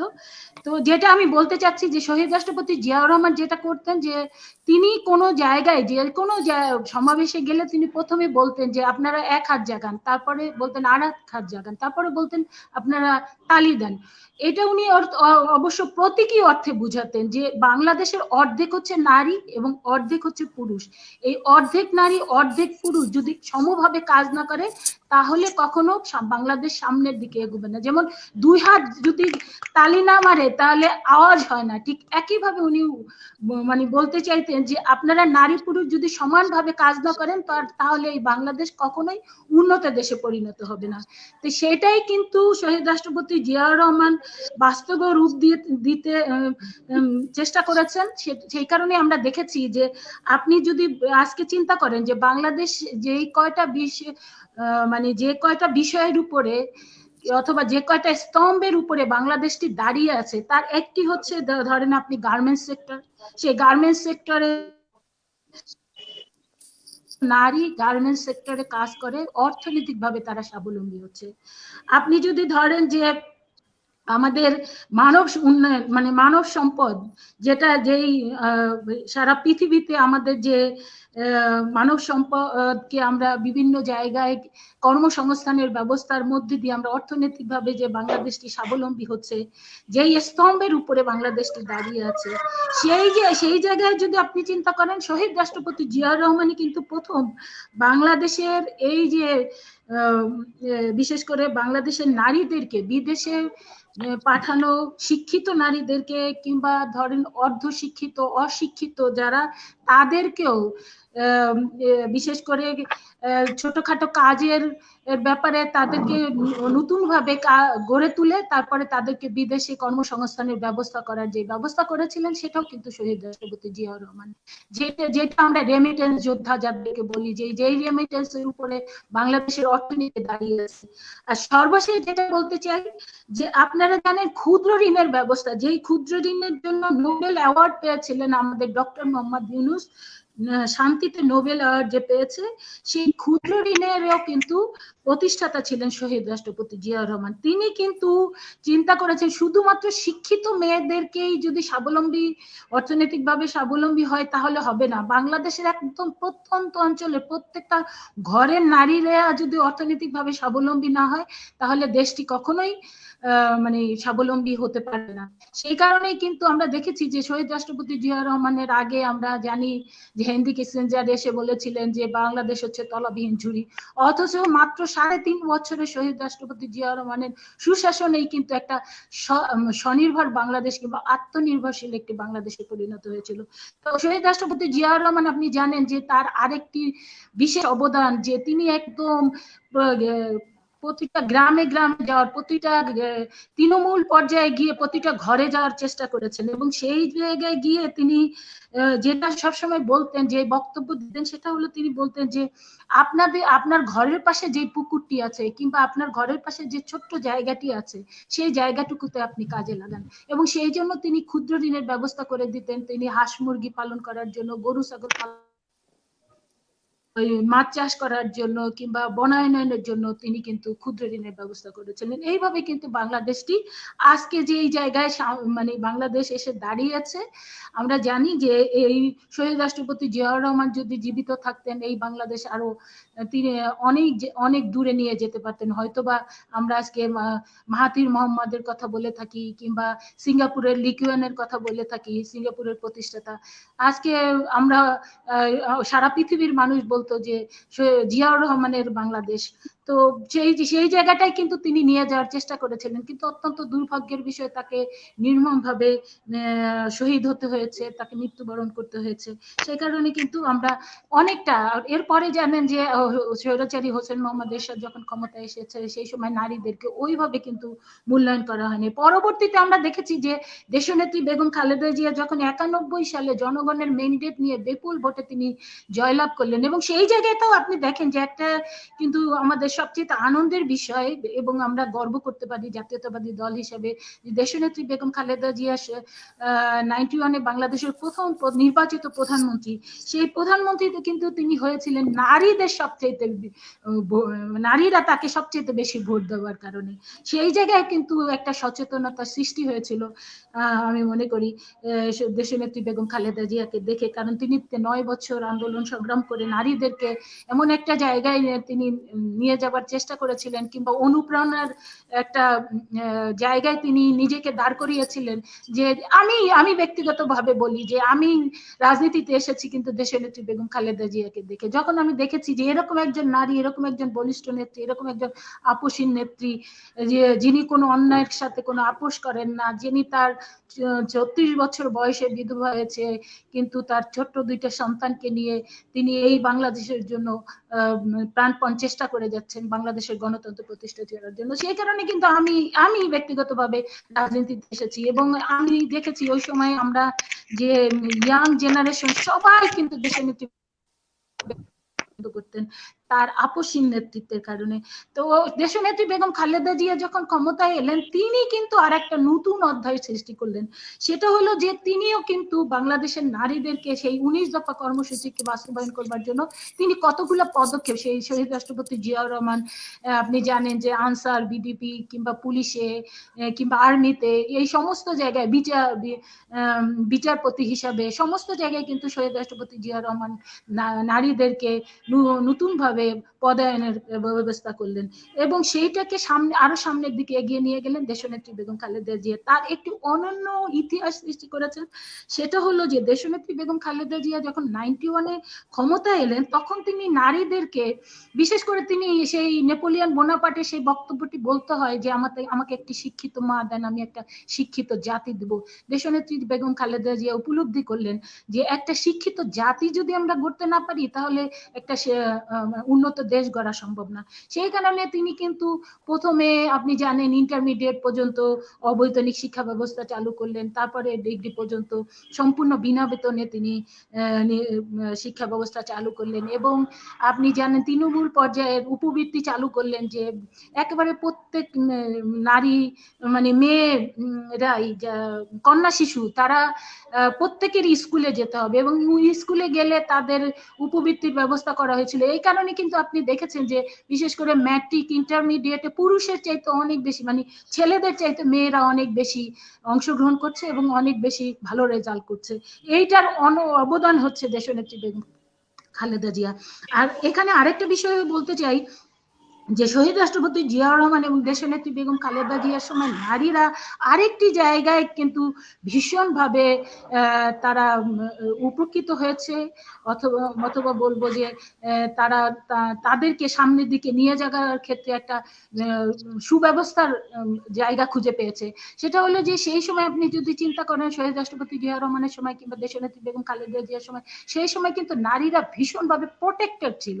সেই সময় কোন রকমের আপনি দেখেন মানে সেই সময় যদি পত্র পত্রিকা, এবং সেই সময় তো আমি মনে করি এখানে যারা আছেন তারা প্রত্যেকেই রাজনীতির সাথে না হলেও রাজনৈতিক সচেতন ভাবে আপনারা জেনে থাকবেন যে সেই সময় নারীরা এত বেশি প্রোটেক্টেড ছিল যে রাতেও বলেন কিংবা বিশেষ করে আপনি নারীরা ঘরে বাইরে সমানভাবে কিন্তু তারা সমস্ত অন্যায়, অত্যাচার, নির্যাতন, নিষ্পেষণ সেই জায়গা থেকে কিন্তু তাদেরকে সংরক্ষিত রাখা হতো, মানে প্রোটেকশন দিয়ে রাখা হতো, যেটা কিন্তু আজকে একেবারেই অনুপস্থিত এবং যেই কারণে আজকে বাংলাদেশ নিয়ে আমাদের নতুন করে দুশ্চিন্তার কারণ হয়ে দাঁড়িয়েছে এবং কোথাও কোথাও আমাদেরকে কিছু কিছু ঘটনাকে কেন্দ্র করে আমাদেরকে বলতে হচ্ছে। বিশেষ করে আপনি জানেন যে এই যে ফেনীতে যে ঘটনাটি সংঘটিত হলো, যে নুসরাতকে হত্যা করে তারপরে তাকে আবার পুড়িয়ে দেওয়া হলো, এটা তো মানে আমরা সেই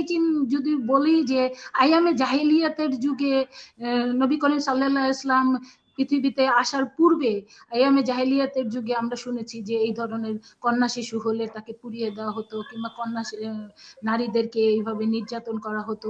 তার চেয়ে তো যেন বিভৎস আকার ধারণ করেছে এখানে। আপনি জানেন এই যে 2018 সালের নির্বাচনে যেটা হয়েছিল, সুবর্ণচারে আমাদের বিএনপি কে ধানের শীষের প্রতীকে ভোট দেবার কারণে একজন নারীকে তার স্বামী এবং তার সন্তানদের সামনে, চারটি সন্তানের সামনে থেকে কিন্তু ধর্ষণ করা হয়েছে। আবার টাঙ্গাইলে আপনি জানেন মাকে ছেলের দ্বারা ধর্ষণ করা হয়েছে। এগুলা মানে বলতেও এখন নিজেদেরকে মানে অনেক বেশি খারাপ লাগে, কিংবা নিজেদেরকে অনেকটা খারাপ মানে একটা খারাপ মানুষ হিসাবে চিন্তা করতে হয় যে আমাদের মুখ দিয়েও আমাদেরকে, কারণ আমরা যখন প্রথম রাজনীতিতে আসি সেই সময় কিন্তু এই ধর্ষণ শব্দটিও বলতে আমাদের অনেক লজ্জা পেতে হতো। অনেকে এই বিশেষ করে পত্রপত্রিকায় কখনো এটা কিন্তু উল্লেখ করা হতো না এবং মুখেও এটা বলা হতো না। আর আজকে তো এখন মানে কথায় কথায় এই কথাটি আমাদের বলতে হচ্ছে। আর আপনি জানেন যে এখন তো এমন একটা অবস্থা, 3 বছরের শিশু থেকে শুরু করে 80 বছরের বৃদ্ধা কেউই এখন নিরাপদ না। এবং মায়ের বাবার কাছে মেয়ে যেমন নিরাপদ না, কিংবা মায়ের কাছে মায়ের সামনে যেমন কন্যাকে ধর্ষণ করা হচ্ছে এবং কন্যার সামনে মাকে করা হচ্ছে, বা ছেলের সামনে মাকে করা হচ্ছে, স্বামীর সামনে স্ত্রীকে করা হচ্ছে। এরকম যে একটা বিভৎস জায়গায় বাংলাদেশকে এনে দাঁড় করিয়েছে, এইটা তো একটা আমাদেরকে ভীষণ দুশ্চিন্তার জায়গায় নিয়ে গিয়েছে। এবং আমরা কখনো কখনো চিন্তা করি বাংলাদেশটি একটা দানবের রাষ্ট্রে পরিণত হয়েছে, যেই দানবরা আজকে বাংলাদেশের নারীদেরকে কুরে কুরে খাচ্ছে, বাংলাদেশের নারীদেরকে এইভাবে নির্যাতন করছে, নিষ্পেষণ করছে, ধর্ষণ করছে। এই জায়গাটায় কিন্তু এসে বাংলাদেশকে দাঁড়িয়েছে। আর আর এখানে কয়েকটি বিষয় আরেকটু বলতে চাই। সেটা হলো যে দেখেন, বাংলাদেশে আমরা অনেক গর্ব করে থাকি। বাংলাদেশ মানে বিশেষ করে যারা আজকে জোর করে ক্ষমতায় আছে, কিংবা দিনের ভোট রাতে করে যারা ক্ষমতায় আছে, তারা অনেক সময় বলে থাকে আমরা উন্নয়নের রোল মডেল, কিংবা বাংলাদেশ এগিয়ে যাচ্ছে। কিন্তু অথচ বাংলাদেশের অর্ধেক হচ্ছে নারী। সেই নারীরা যদি এগিয়ে সামনের দিকে এগোতে না পারে, তাহলে সেই দেশটি কি কখনো এগোনো সম্ভব? আমি যদি এখানে উল্লেখ করতে চাই যে পার্লামেন্টে, বিশেষ করে এই জায়গায় আরেকটি বিষয় আমি একটি বিষয় উল্লেখ করে আমি গর্ববোধ করি। সেটা হলো যে শহীদ রাষ্ট্রপতি জিয়াউর রহমান যখন ক্ষমতায় এলেন, তিনি কিন্তু তার আগে মাত্র পার্লামেন্টে 15 সদস্য বিশিষ্ট পার্লামেন্ট ছিল, সংরক্ষিত আসনে 15 সদস্য বিশিষ্ট নারীরা ছিল। শহীদ রাষ্ট্রপতি জিয়াউর রহমানই এসে তিনি কিন্তু 15 থেকে একেবারে রাতারাতি 30-এ উন্নীত করলেন। এবং পরবর্তীতে দেশনেত্রী বেগম খালেদা জিয়া যখন ক্ষমতা এলেন, তিনি কিন্তু 30 থেকে 45-এ উন্নীত করলেন। এবং তিনি কিন্তু সমতার ভিত্তিতে, যেটা হয়েছে যে তিনি বিরোধী পক্ষকেও সমানভাবে গুরুত্ব দিয়েছিলেন, এবং সেই কারণে আনুপাতিক হারে যে পার্লামেন্টে যার যত সংখ্যা থাকবে সেই অনুসারে আবার নারী নেতৃত্ব আসবে, সেইভাবে তিনি কিন্তু ব্যবস্থা করলেন। এবং আজকে দেখেন যেখানে আমরা পার্লামেন্ট রেখে দিয়ে এসেছিলাম যে 2001-এর নির্বাচনের পরে, সেই জায়গায় কিন্তু আজকে বর্তমানে নাই। যদিও অবৈধভাবে যে পার্লামেন্টটি হয়েছে, সেই পার্লামেন্টে আমরা দেখেছি কিছুদিন আগে টিআইবি যে একটা রিপোর্ট দিয়েছে, সেখানে বলা হয়েছে যে পার্লামেন্টে মাত্র 7% নারী প্রতিনিধিত্ব আছে। এটা কি অত্যন্ত দুঃখের বিষয়। এবং আপনি জানেন যে যেই প্রশ্নটি আপনি আমার কাছে বলেছেন যে 2021 সাল নাগাদ বাংলাদেশের প্রত্যেকটি দলে এবং প্রত্যেকটি মানে বিশেষ করে তৃণমূল পর্যায়ের যে নারী নেতৃত্ব আছে, কিংবা তৃণমূল পর্যায়ে যে নেতৃত্ব আছে, সেখানে নারী পুরুষ বিশেষ করে নারীদেরকে 33% যে নেতৃত্বে আনার জন্য বিশেষ করে নির্বাচন কমিশন থেকে একটা আইন জারি করা হয়েছিল। কিন্তু অত্যন্ত দুঃখের বিষয়, সেটা আপনি হয়তো বা জানেন না, যে সেই আইনটি কিন্তু ইতিমধ্যে বাতিল করার সব ব্যবস্থা করে ফেলেছে এই নির্বাচন কমিশনার। তারা কিন্তু এই যে 2021 সাল নাগাদ প্রত্যেকটি দলের কেন্দ্র এবং তৃণমূল পর্যায়ে যে 33% নারী নেতৃত্ব আনার জন্য যে আইনটি করা হয়েছিল, সেটা বাতিল করা হয়েছে, এবং এর মধ্যে দিয়ে আমি মনে করি নারী নেতৃত্বকে আরো দুর্বল করে দেওয়ার ব্যবস্থা করা হয়েছে। এবং এই নারী নেতৃত্ব যদি দুর্বল হয়ে যায়, আমরা কথায় কথায় বলে থাকি যে সরকারের কি জানি প্রধানমন্ত্রী নারী, স্পিকার নারী, বিরোধী দলের নেত্রী নারী, এই ধরনের কথা, এগুলা তো টোকেন। এই টোকেন দিয়ে তো আপনি সামগ্রিক বিচার করতে পারবেন না। হ্যাঁ, প্রধানমন্ত্রী নারী, কিন্তু প্রধানমন্ত্রী তো পুরুষ শাসিত প্রশাসন দ্বারা তিনি পরিচালিত হচ্ছে, তিনি তো একা কোনো সিদ্ধান্ত নিতে পারছেন না, সেখানে কিন্তু পুরুষই সব সিদ্ধান্ত নিচ্ছে। এবং যখন পুরুষরা সিদ্ধান্ত নিচ্ছে, আমি দেখেছি দেশনেত্রী বেগম খালেদা জিয়া তিনি মনে প্রাণে চাইতেন যে নারীরা সামনের দিকে এগিয়ে আসুক, নারীরা আসুক, নারীরা যদি মূল নেতৃত্বের জায়গায়, আমি যে এইভাবে বলতে চাই যে সাংগঠনিক যে দায়িত্বগুলা যা থাকে, আপনি কমিটিগুলাতে জানেন যে বিভিন্ন সাংগঠনিক যে পদ থাকে, সেই পদগুলোতে যদি নারীদেরকে আনা হয়, তাহলে নারীরা কিন্তু সিদ্ধান্তের জায়গায় ভূমিকা রাখতে পারে। সেই জায়গায় কিন্তু মানে খুব বেশি কোনো দলই কাজ করছে না। যদিও বিএনপির পক্ষ থেকে আমরা দেখেছি যে গত যে আমাদের কমিটি করা হয়েছিল, সেখানে দুইজন সাংগঠনিক, বিএনপিতে দুইজন সাংগঠনিক সম্পাদক নারী নেতৃত্ব দেওয়া হয়েছে। এটা একটি পজিটিভ দিক, এটা অবশ্যই আমি বলবো। তারপরে ধরেন আমাদের জাতীয় স্থায়ী কমিটিতে, সেখানে যদি নারী নেতৃত্ব আনা হয়, তাহলে এইভাবেই তো নারী নেতৃত্ব, যখন নারীরা সিদ্ধান্তের জায়গায় কাজ করতে পারবে, তখনই কিন্তু নারীরা আরো বেশি অন্যান্য নারীদেরকে সিদ্ধান্ত দেবার ক্ষেত্রে তারাও যত ভূমিকা রাখতে পারে, সেই জায়গায় কিন্তু তারা কাজ করতে পারবে।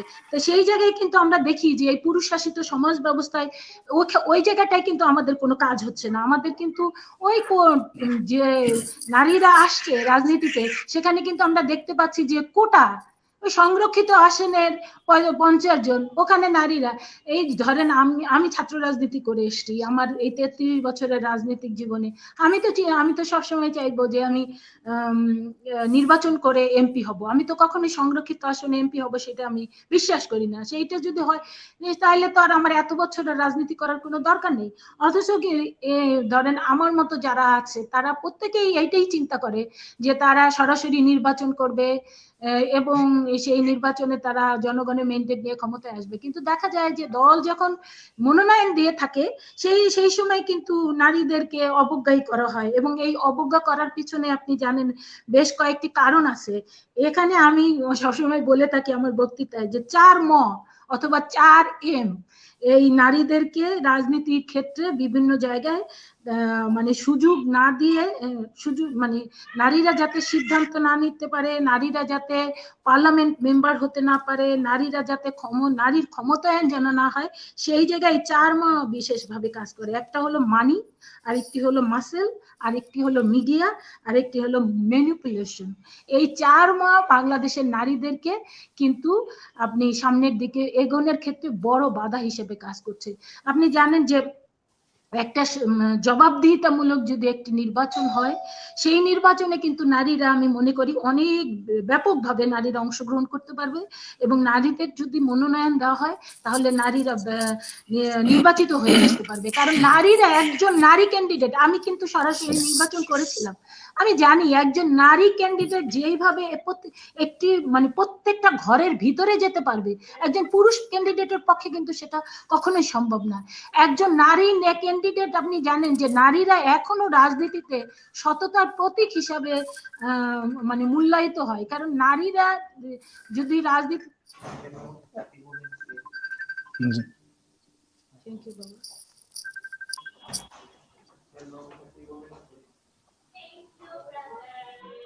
জি বলেন। আমি আন্তরিকভাবে দুঃখিত, অসুবিধা নেই। আমার কথা শোনা যাচ্ছে? জি শোনা যাচ্ছে, আমরা খুব মনোযোগের সহিত শুনতেছি আপনার কথা। কথা শোনা যাচ্ছে? আমার একটা প্রশ্ন ছিল। ওকে, আচ্ছা, তো আমি যেটা বলছিলাম যে নারীরা কিন্তু সততার প্রতীক। আপনি এই নারীদেরকে হেলেন জেরিন, ক্ষমতায়নের ক্ষেত্রে হেলেন কিংবা জেরিন নারী আপু, নির্বাচনের আমার একটা ক্ষেত্রে প্রশ্ন কিংবা নারীরা বলছি। পার্লামেন্টে নির্বাচিত হবার হেলেন ক্ষেত্রে জেরিন বড় বার্তা। আমি কিন্তু একটু আপনাকে এই থামাতে এই চাচ্ছি। এই জায়গায় যদি এই চারটা বিষয় যদি না আচ্ছা, থাকে, আমরা পরে নেব। আমি ব্যর্থহীন ভাষায় বলতে পারি যে পুরুষের চাইতে অনেক বেশি নারীরা মানুষের ম্যান্ডেট নিয়ে ক্ষমতায় আসতে পারবে কিংবা নির্বাচিত হতে পারবে, পার্লামেন্ট মেম্বার হতে পারবে, উপজেলা চেয়ারম্যান হতে পারবে, আপনার পৌর চেয়ারম্যান হতে পারবে, এবং ইউনিয়ন পরিষদের চেয়ারম্যানও নারীরা হতে পারবে। কারণ নারীরা, আপনি জানেন যে নারীদের বিশেষ কতগুলা বিষয় আছে। নারীরা সততার প্রতীক যেটা বলি, এটা নারীরা দুর্নীতি কিন্তু নারীরা পুরুষের তুলনায় অনেক বেশি, অনেক কম করে। এটা কিন্তু সকলেই জানে যে নারীরা একটু একটু দুর্নীতি থেকে মুক্ত থাকার চেষ্টা করে, আমার এটা একটা একটা প্রশ্ন বিষয়। আর ছিল। নারীরা হলো খুব দ্রুত মানুষের কাছাকাছি হ্যাঁ যেতে পারে, নাসিমা, সেটা আপনার একটি বিষয়। প্রশ্ন আমরা নিব এইসব কারণে কিন্তু নারীরা, আর একটু পরে। আজকের দিনের নারীরা কিন্তু যেটা বলেছি যে দেশনেত্রী বেগম খালেদা জিয়ার কারণে নারী শিক্ষার ক্ষেত্রে যে অগ্রগতি হয়েছে, সেই ক্ষেত্রে নারীরা, আমি মনে করি যে যদি এই একটি অবাধ নিরপেক্ষ নির্বাচন হয়, একটি ফ্রি ফেয়ার ইলেকশন হয়, যেখানে এই ধরনের অবৈধ টাকার খেলা থাকবে না, যেখানে অস্ত্রের খেলা থাকবে না, সেই জায়গায় আমি মনে করি যে নারীরা ব্যাপকভাবে ভূমিকা রাখতে পারবে। সেটা পার্লামেন্টেও যেমন, সেটা অন্যান্য ক্ষেত্রেও তেমন। তো এই সব জায়গায় আমি মনে করি যে আমাদের নতুন করে চিন্তার সুযোগ এসছে, এবং সেই জায়গাটা আমি মনে করি যে আমাদের নারী নেত্রীরা যারা আছি, আমাদের মনে এখন দলমত এর ঊর্ধ্বে থেকে আমরা নারীরা যে যেখানেই থাকি না কেন, যে দলেই থাকি না কেন, যে অবস্থানেই আছি না কেন, আমরা বিশেষ করে নারীর ক্ষমতায়নের ক্ষেত্রে, নারীর অগ্রগতির ক্ষেত্রে কিংবা নারীর প্রোটেকশনের ক্ষেত্রে, এই জায়গাটায় আমাদের মনে হয় যে আমাদের দলমতের ঊর্ধ্বে থেকে আমাদের একটাই দল হওয়া উচিত, সেটা হলো যে আমরা আমাদের নারীদেরকে সামনের দিকে এগিয়ে নিয়ে যেতে হবে, এবং নারী পুরুষ পৃথিবীতে সমান, সেই জায়গায় আমাদেরকে বাস্তব রূপ দিতে হবে। এটা আমাদের চিন্তা করতে হবে। আর আরেকটি বিষয় হলো যে আমাদের এখনো বিভিন্ন দলগুলাতে আমি জানি যে বিএনপিতে মাত্র কেন্দ্রে আছে 13%, আওয়ামী লীগে সেখানে সম্ভবত 18%। আওয়ামী লীগ তো জানেনই 12-14 বছর যাবত জোর করে ক্ষমতায় আছে, তারপরে তারা 18%, অথচ আওয়ামী লীগের কিন্তু খুবই সুযোগ ছিল 33% পূরণ করা, কিন্তু সেটা তো তারা করছেনই না, উল্টো তারা সেটা তুলে দিয়ে নারীদেরকে আরো দুর্বল করার ব্যবস্থা করছে। আর সর্বশেষ আমি বলতে চাই যে নারী নেতৃত্বের পক্ষ থেকে বলা হয় যে মেয়েদেরকে যে সংরক্ষিত আসন আছে পার্লামেন্টে, সেখানে 50 আসন থেকে 100 আসন করা হোক। আমি যে সমস্ত নারী নেত্রীরা এটা বলে তাদের সাথে আমি সম্পূর্ণভাবে একমত যে 50 আসন থেকে 100 আসন করা, সংরক্ষিত আসন করতে পারি। কারণ একটা পিছিয়ে পড়া জনগোষ্ঠীকে যদি আপনার সামনের দিকে এগিয়ে নিয়ে যেতে হয়, তাহলে আমি মনে করি যে এই জনগোষ্ঠীকে সামনের দিকে এগিয়ে নিয়ে যাওয়ার ক্ষেত্রে যতগুলা আপনার পথ আছে, যতগুলা ওয়ে আছে, যতগুলা সুযোগ আছে, প্রত্যেকটা কিন্তু আমাদের কাজে লাগাতে হবে। এই ক্ষেত্রে আমি মনে করি 50 থেকে 100 আসন করা দরকার। যেমন সরাসরি যে নির্বাচনে হবে, সেখানেও নারীদেরকে ব্যাপকভাবে নমিনেশন দেওয়া দরকার। আর সর্বশেষ আমি বলবো যে এই বিশেষ করে আমি দীর্ঘ বছরের আমার রাজনীতির অভিজ্ঞতা থেকে আমি যেটা দেখি যে এই নারীর উন্নয়নের ক্ষেত্রে কিংবা নারীর ক্ষমতায়নের ক্ষেত্রে কিংবা নারীদেরকে রাজনীতিতে ভূমিকা পালনের ক্ষেত্রে এখানে বিশেষ করে বাংলাদেশের যে দুইটি বৃহৎ দল আছে, এই বৃহৎ দলকে সমানভাবে কাজ করতে হবে এবং একটা সিদ্ধান্তে আসতে হবে। সেটা হলো যে দেখেন আমাদের দুই দলেই কিন্তু এই যে বিশেষ করে বহির্বিশ্বের চাপে তারা কিছু সংখ্যক নারীদেরকে মনোনয়ন দিয়ে থাকে, কিন্তু সেই মনোনয়নটা কোথায় দেয় জানেন? যে এই জায়গায় নেগেটিভ আসন। কারণ তারা জানে যে এইগুলো নেগেটিভ আসন, এখানে মনোনয়ন দিলে, নারী নেত্রীর মনোনয়ন দিলে আমাদের কিছু আসে যায় না, হলে হোক না হলে না হোক, এই সমস্ত জায়গায়। কিন্তু আমাদের সিদ্ধান্তে আসতে হবে দুটি দলেরই। যেমন আমাদের পজিটিভ জায়গাগুলা, বিএনপির পজিটিভ জায়গা হচ্ছে নোয়াখালী, ফেনী কিংবা বগুড়া। আর আওয়ামী লীগের পজিটিভ জায়গা হচ্ছে গোপালগঞ্জ। তো এই সমস্ত জায়গায় যদি নারীদেরকে মনোনয়ন দেওয়া হয় তাহলে আমি মনে করি যে সেখানেও কিন্তু নারীরা ব্যাপকভাবে জনগণের ম্যান্ডেট নিয়ে ক্ষমতায় আসতে পারে। এই জায়গায় আমি মনে করি দুই দলের একটা সিদ্ধান্তে যদি না আসা হয় তাহলে এই জায়গাটায় কোনো দলই এককভাবে কাজ করবে না। কাজে এখানে আমি দুই দলের নেত্রী যারা আছে, নারী নেত্রীরা আছে, তাদের কাছে আমি আহ্বান জানাবো যে যার দলে আছে সে তার দলের উপরে চাপ সৃষ্টি করা, যাতে এই দুই দল এই জায়গাটায় সিদ্ধান্তে আসে যে পজিটিভ জায়গাতে নারীদের যাতে মনোনয়ন দেওয়া হয়। আর বলতে সবচেয়ে লজ্জা লাগে, তারপরেও বলতেই হবে যে বাংলাদেশের নারীরা এখনো কিন্তু মানসিকভাবে অতটা ব্রড মাইন্ডেড হয় না। আমরা দেখে থাকি যে নারী বিশেষ করে নারীরা সামনের দিকে এগিয়ে যাবার ক্ষেত্রে কিংবা নারীর ক্ষমতায়নের ক্ষেত্রে কিংবা নারীরা স্বাবলম্বী হবার ক্ষেত্রে প্রথম যেই জায়গাটায় বাধার সৃষ্টি হয় সেই জায়গাটা কিন্তু আমরা অনেক ক্ষেত্রে দেখে থাকি যে একজন নারী আর একজন নারীকে বাধার সৃষ্টি করে, একজন নারী আর একজনের সমালোচনা করে, একজন নারী আর একজনের পেছনে গীবত করে। সেই জায়গায়ও আমাদের মনে হয় পরিবর্তন আসা দরকার। কারণ প্রথমেই যে একজন নারী কিংবা আমার তুলি এই জায়গাটা বলছিল, আমি আসলে সবার কথা শুনতে পারিনি, আন্তরিকভাবে দুঃখিত, যে আসলে মেয়েরা রাজনীতিতে আসার ক্ষেত্রে কিংবা মেয়েরা স্বাবলম্বী হবার ক্ষেত্রে প্রথম বাধাটাই সৃষ্টি হয় তার পরিবার, তার সমাজ। সেই জায়গাটায় বাধা পেয়ে অনেকে কিন্তু ওই বাধা অতিক্রম করে সামনে এগোতে পারে না, তারা ওখানেই থেমে থাকে, পরিবারের মধ্যেই থেমে যায় অথবা সমাজের থেকে বের হয়ে আসতে পারে না। যারা বের হয়ে আসতে পারে তারা সমাজের বাধা বিপত্তি উপেক্ষা করে যদি বের হয়ে আসে তারপরে তারা একটা জায়গায় পৌঁছায়। তাই আমি এখানেও অনুরোধ করব যে আমাদের যে সমস্ত সারা বাংলাদেশের নারী নেত্রী কিংবা নারী বোনেরা আছে তাদেরও মনে ব্রড মাইন্ডেড হওয়া দরকার। তারা একজন নারী আর একজন নারীর কোনো নেগেটিভ কথা শুনলে কখনো সায় দেওয়া উচিত না, বরং সেটাকে যে নেগেটিভ কথা বলে তাকে থামিয়ে দেওয়া দরকার। এই সব জায়গায় মনে হয় আমাদেরকে নতুন ভাবে চিন্তা করার সময় এসেছে। সর্বশেষ আমি বলবো যে সবার চাইতে যে জায়গাটা আমাদের কাজ করা দরকার সেটা হলো যে বাংলাদেশের যেইভাবে নারীরা এখন নির্যাতনের শিকার হচ্ছে, ধর্ষিত হচ্ছে, এখন তো নারীরা সবচেয়ে অনিরাপদ জায়গায় আছে। তো সেই জায়গায় আমি মনে করি যে তথ্য প্রযুক্তিরও যে অপব্যবহার হচ্ছে সেই জায়গাটাও আমার মনে হয় যে আমাদের নতুন করে ভাববার বিষয় আসছে। আকাশ সংস্কৃতি আমাদের আজকের যে তরুণ সমাজকে বিশেষ করে একেবারেই মনুষ্যত্বহীন করে তুলছে কিংবা দানব করে তুলছে, রাক্ষসে পরিণত করছে। আমাদের মনে হয় এই জায়গায় নতুন করে চিন্তার সময় এসছে যে তথ্য প্রযুক্তির যে পজিটিভ দিকগুলা আমরা গ্রহণ করব এবং নেগেটিভ গুলা সেটা কতটা কন্ট্রোল করা যায় কিংবা সেটা কতটা সবসময় ওয়াসে রেখে আমাদের তরুণ সমাজরা যাতে খারাপ দিকে না যায়, তরুণ সমাজরা যাতে ধ্বংসের পথে না যায়, সেই জায়গায় মনে আমাদের নতুন করে ভাববার সময় আছে। তা আমি মনে করি আমাদের অনেকগুলা চ্যালেঞ্জ আছে, এই চ্যালেঞ্জগুলো আমাদের মোকাবেলা করতে হবে। এই চ্যালেঞ্জগুলো আমরা মোকাবেলা যদি না করতে পারি তাহলে আমি যে বলছি যে নতুন ভাবে বাংলাদেশটাকে একটা আইয়ামে জাহিলিয়াতের যুগে পরিণত করেছে। কারণ আপনি দেখেন এই যে কয়েকটি ঘটনা, বিশেষ করে ঢাকা শহরের মতো সবচেয়ে বাংলাদেশের রাজধানী হচ্ছে ঢাকা, এবং ঢাকা শহরের সবচেয়ে বিশেষ করে অভিজাত যে পরিবারগুলা তারা ইংলিশ মিডিয়ামে পড়াশোনা করে, সেই ইংলিশ মিডিয়ামের দিকে তাকান। এই যে কিছুদিন আগে মাস্টার মাইন্ড স্কুলে যে ঘটনাটা, একটা মেয়েকে দিহান নামে একটা ছেলে যেভাবে মেয়েটাকে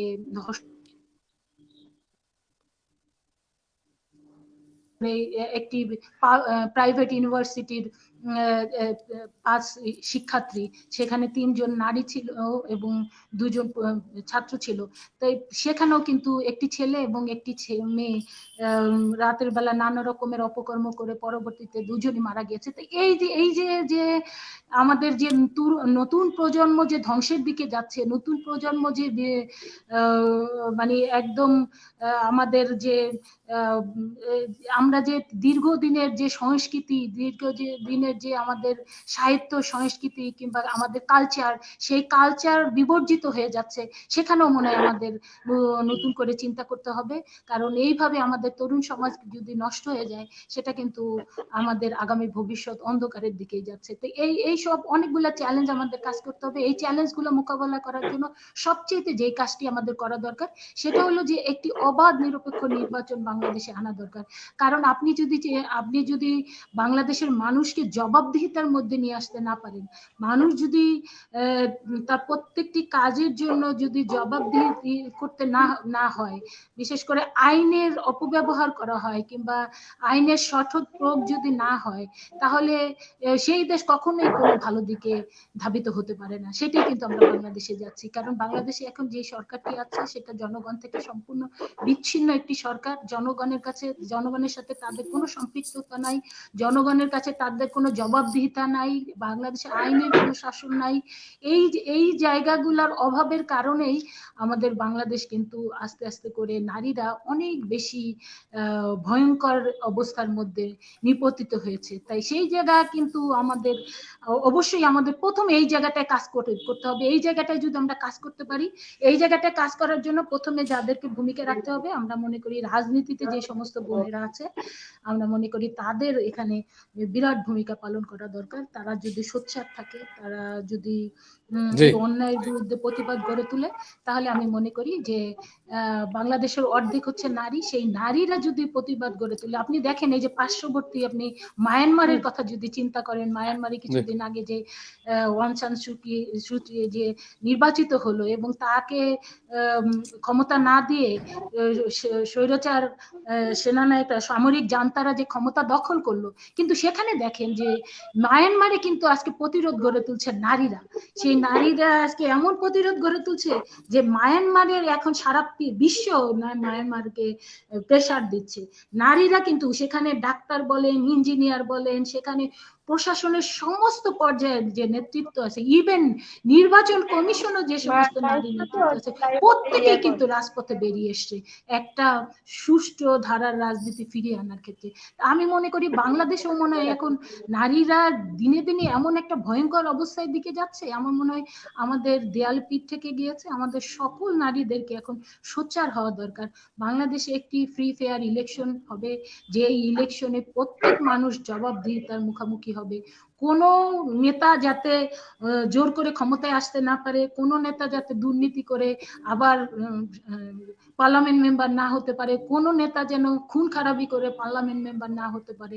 সেই জায়গায় যদি আমরা আটকিয়ে দিতে পারি, সেখানে যদি আমরা ভালো নেতৃত্ব নিয়ে আসতে পারি, তাহলে আমার মনে হয় সম্ভব বাংলাদেশকে আবার নতুন করে চিন্তা করা, যেই চিন্তা করেছিলেন শহীদ রাষ্ট্রপতি জিয়া রহমান, যেই চিন্তা করেছিলেন দেশনেত্রী বেগম খালেদা জিয়া। আর সর্বশেষ আমি বলবো যে বাংলাদেশের নারীদের অবস্থানটা কোথায়, একজন নেত্রীর দিকে তাকিয়ে যদি বিচার করেন তাহলেই তার প্রকৃত উত্তর পেয়ে যাবেন। বাংলাদেশের সবচেয়ে নন্দিত নেত্রী, বাংলাদেশের মানুষের ম্যান্ডেট নিয়ে তিনবারের প্রধানমন্ত্রী দেশনেত্রী বেগম খালেদা জিয়া, তাকে আজকে ৭৬ বছর বয়স, তা এবং জনগণের ম্যান্ডেট দিয়ে যে নেত্রী, তাকে অন্যায়ভাবে অবৈধভাবে জোর করে তাকে বন্দি অবস্থায় রাখা হয়েছে। তিনি এখনো তার মানে সুচিকিৎসা পাচ্ছেন না, কিংবা তার নেতাকর্মীদের সাথে তিনি সাক্ষাৎ পাচ্ছেন না।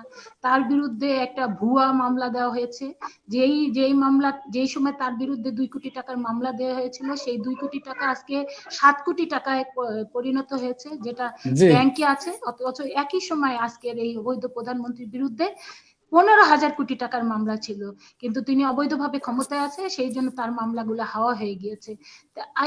এই যখন বাংলাদেশের অবস্থা, সেখানে নারীরা তো দুর্বল হবেই, নারীর ক্ষমতায়ন বলতে তো কিছু থাকবে না, সেটাই স্বাভাবিক। আমরা হতাশা হচ্ছি না, আমরা মনে করি দেশনেত্রী বেগম খালেদা জিয়াকে মুক্ত করে ইনশাল্লাহ আগামী দিনে আমরা এই বাংলাদেশের সকল নারী নেত্রীদের নিয়ে আবার বাংলাদেশে একটি নতুন গণতন্ত্র ফিরিয়ে আনবো, যে গণতন্ত্রের মধ্যে দিয়ে বাংলাদেশের নারীরা সুরক্ষিত থাকবে, যে গণতন্ত্রের মধ্যে দিয়ে বাংলাদেশের নারীরা ক্ষমতায়ন হবে, যে গণতন্ত্রের মধ্যে দিয়ে বাংলাদেশের নারীরা পৃথিবীর সেরা নারীতে পরিণত হবে। সেই প্রত্যাশা ব্যক্ত করি আমি আমার বক্তব্য এখানে শেষ করছি। খোদা হাফেজ, বাংলাদেশ জিন্দাবাদ। আর সর্বশেষে একটি কবিতা দিয়ে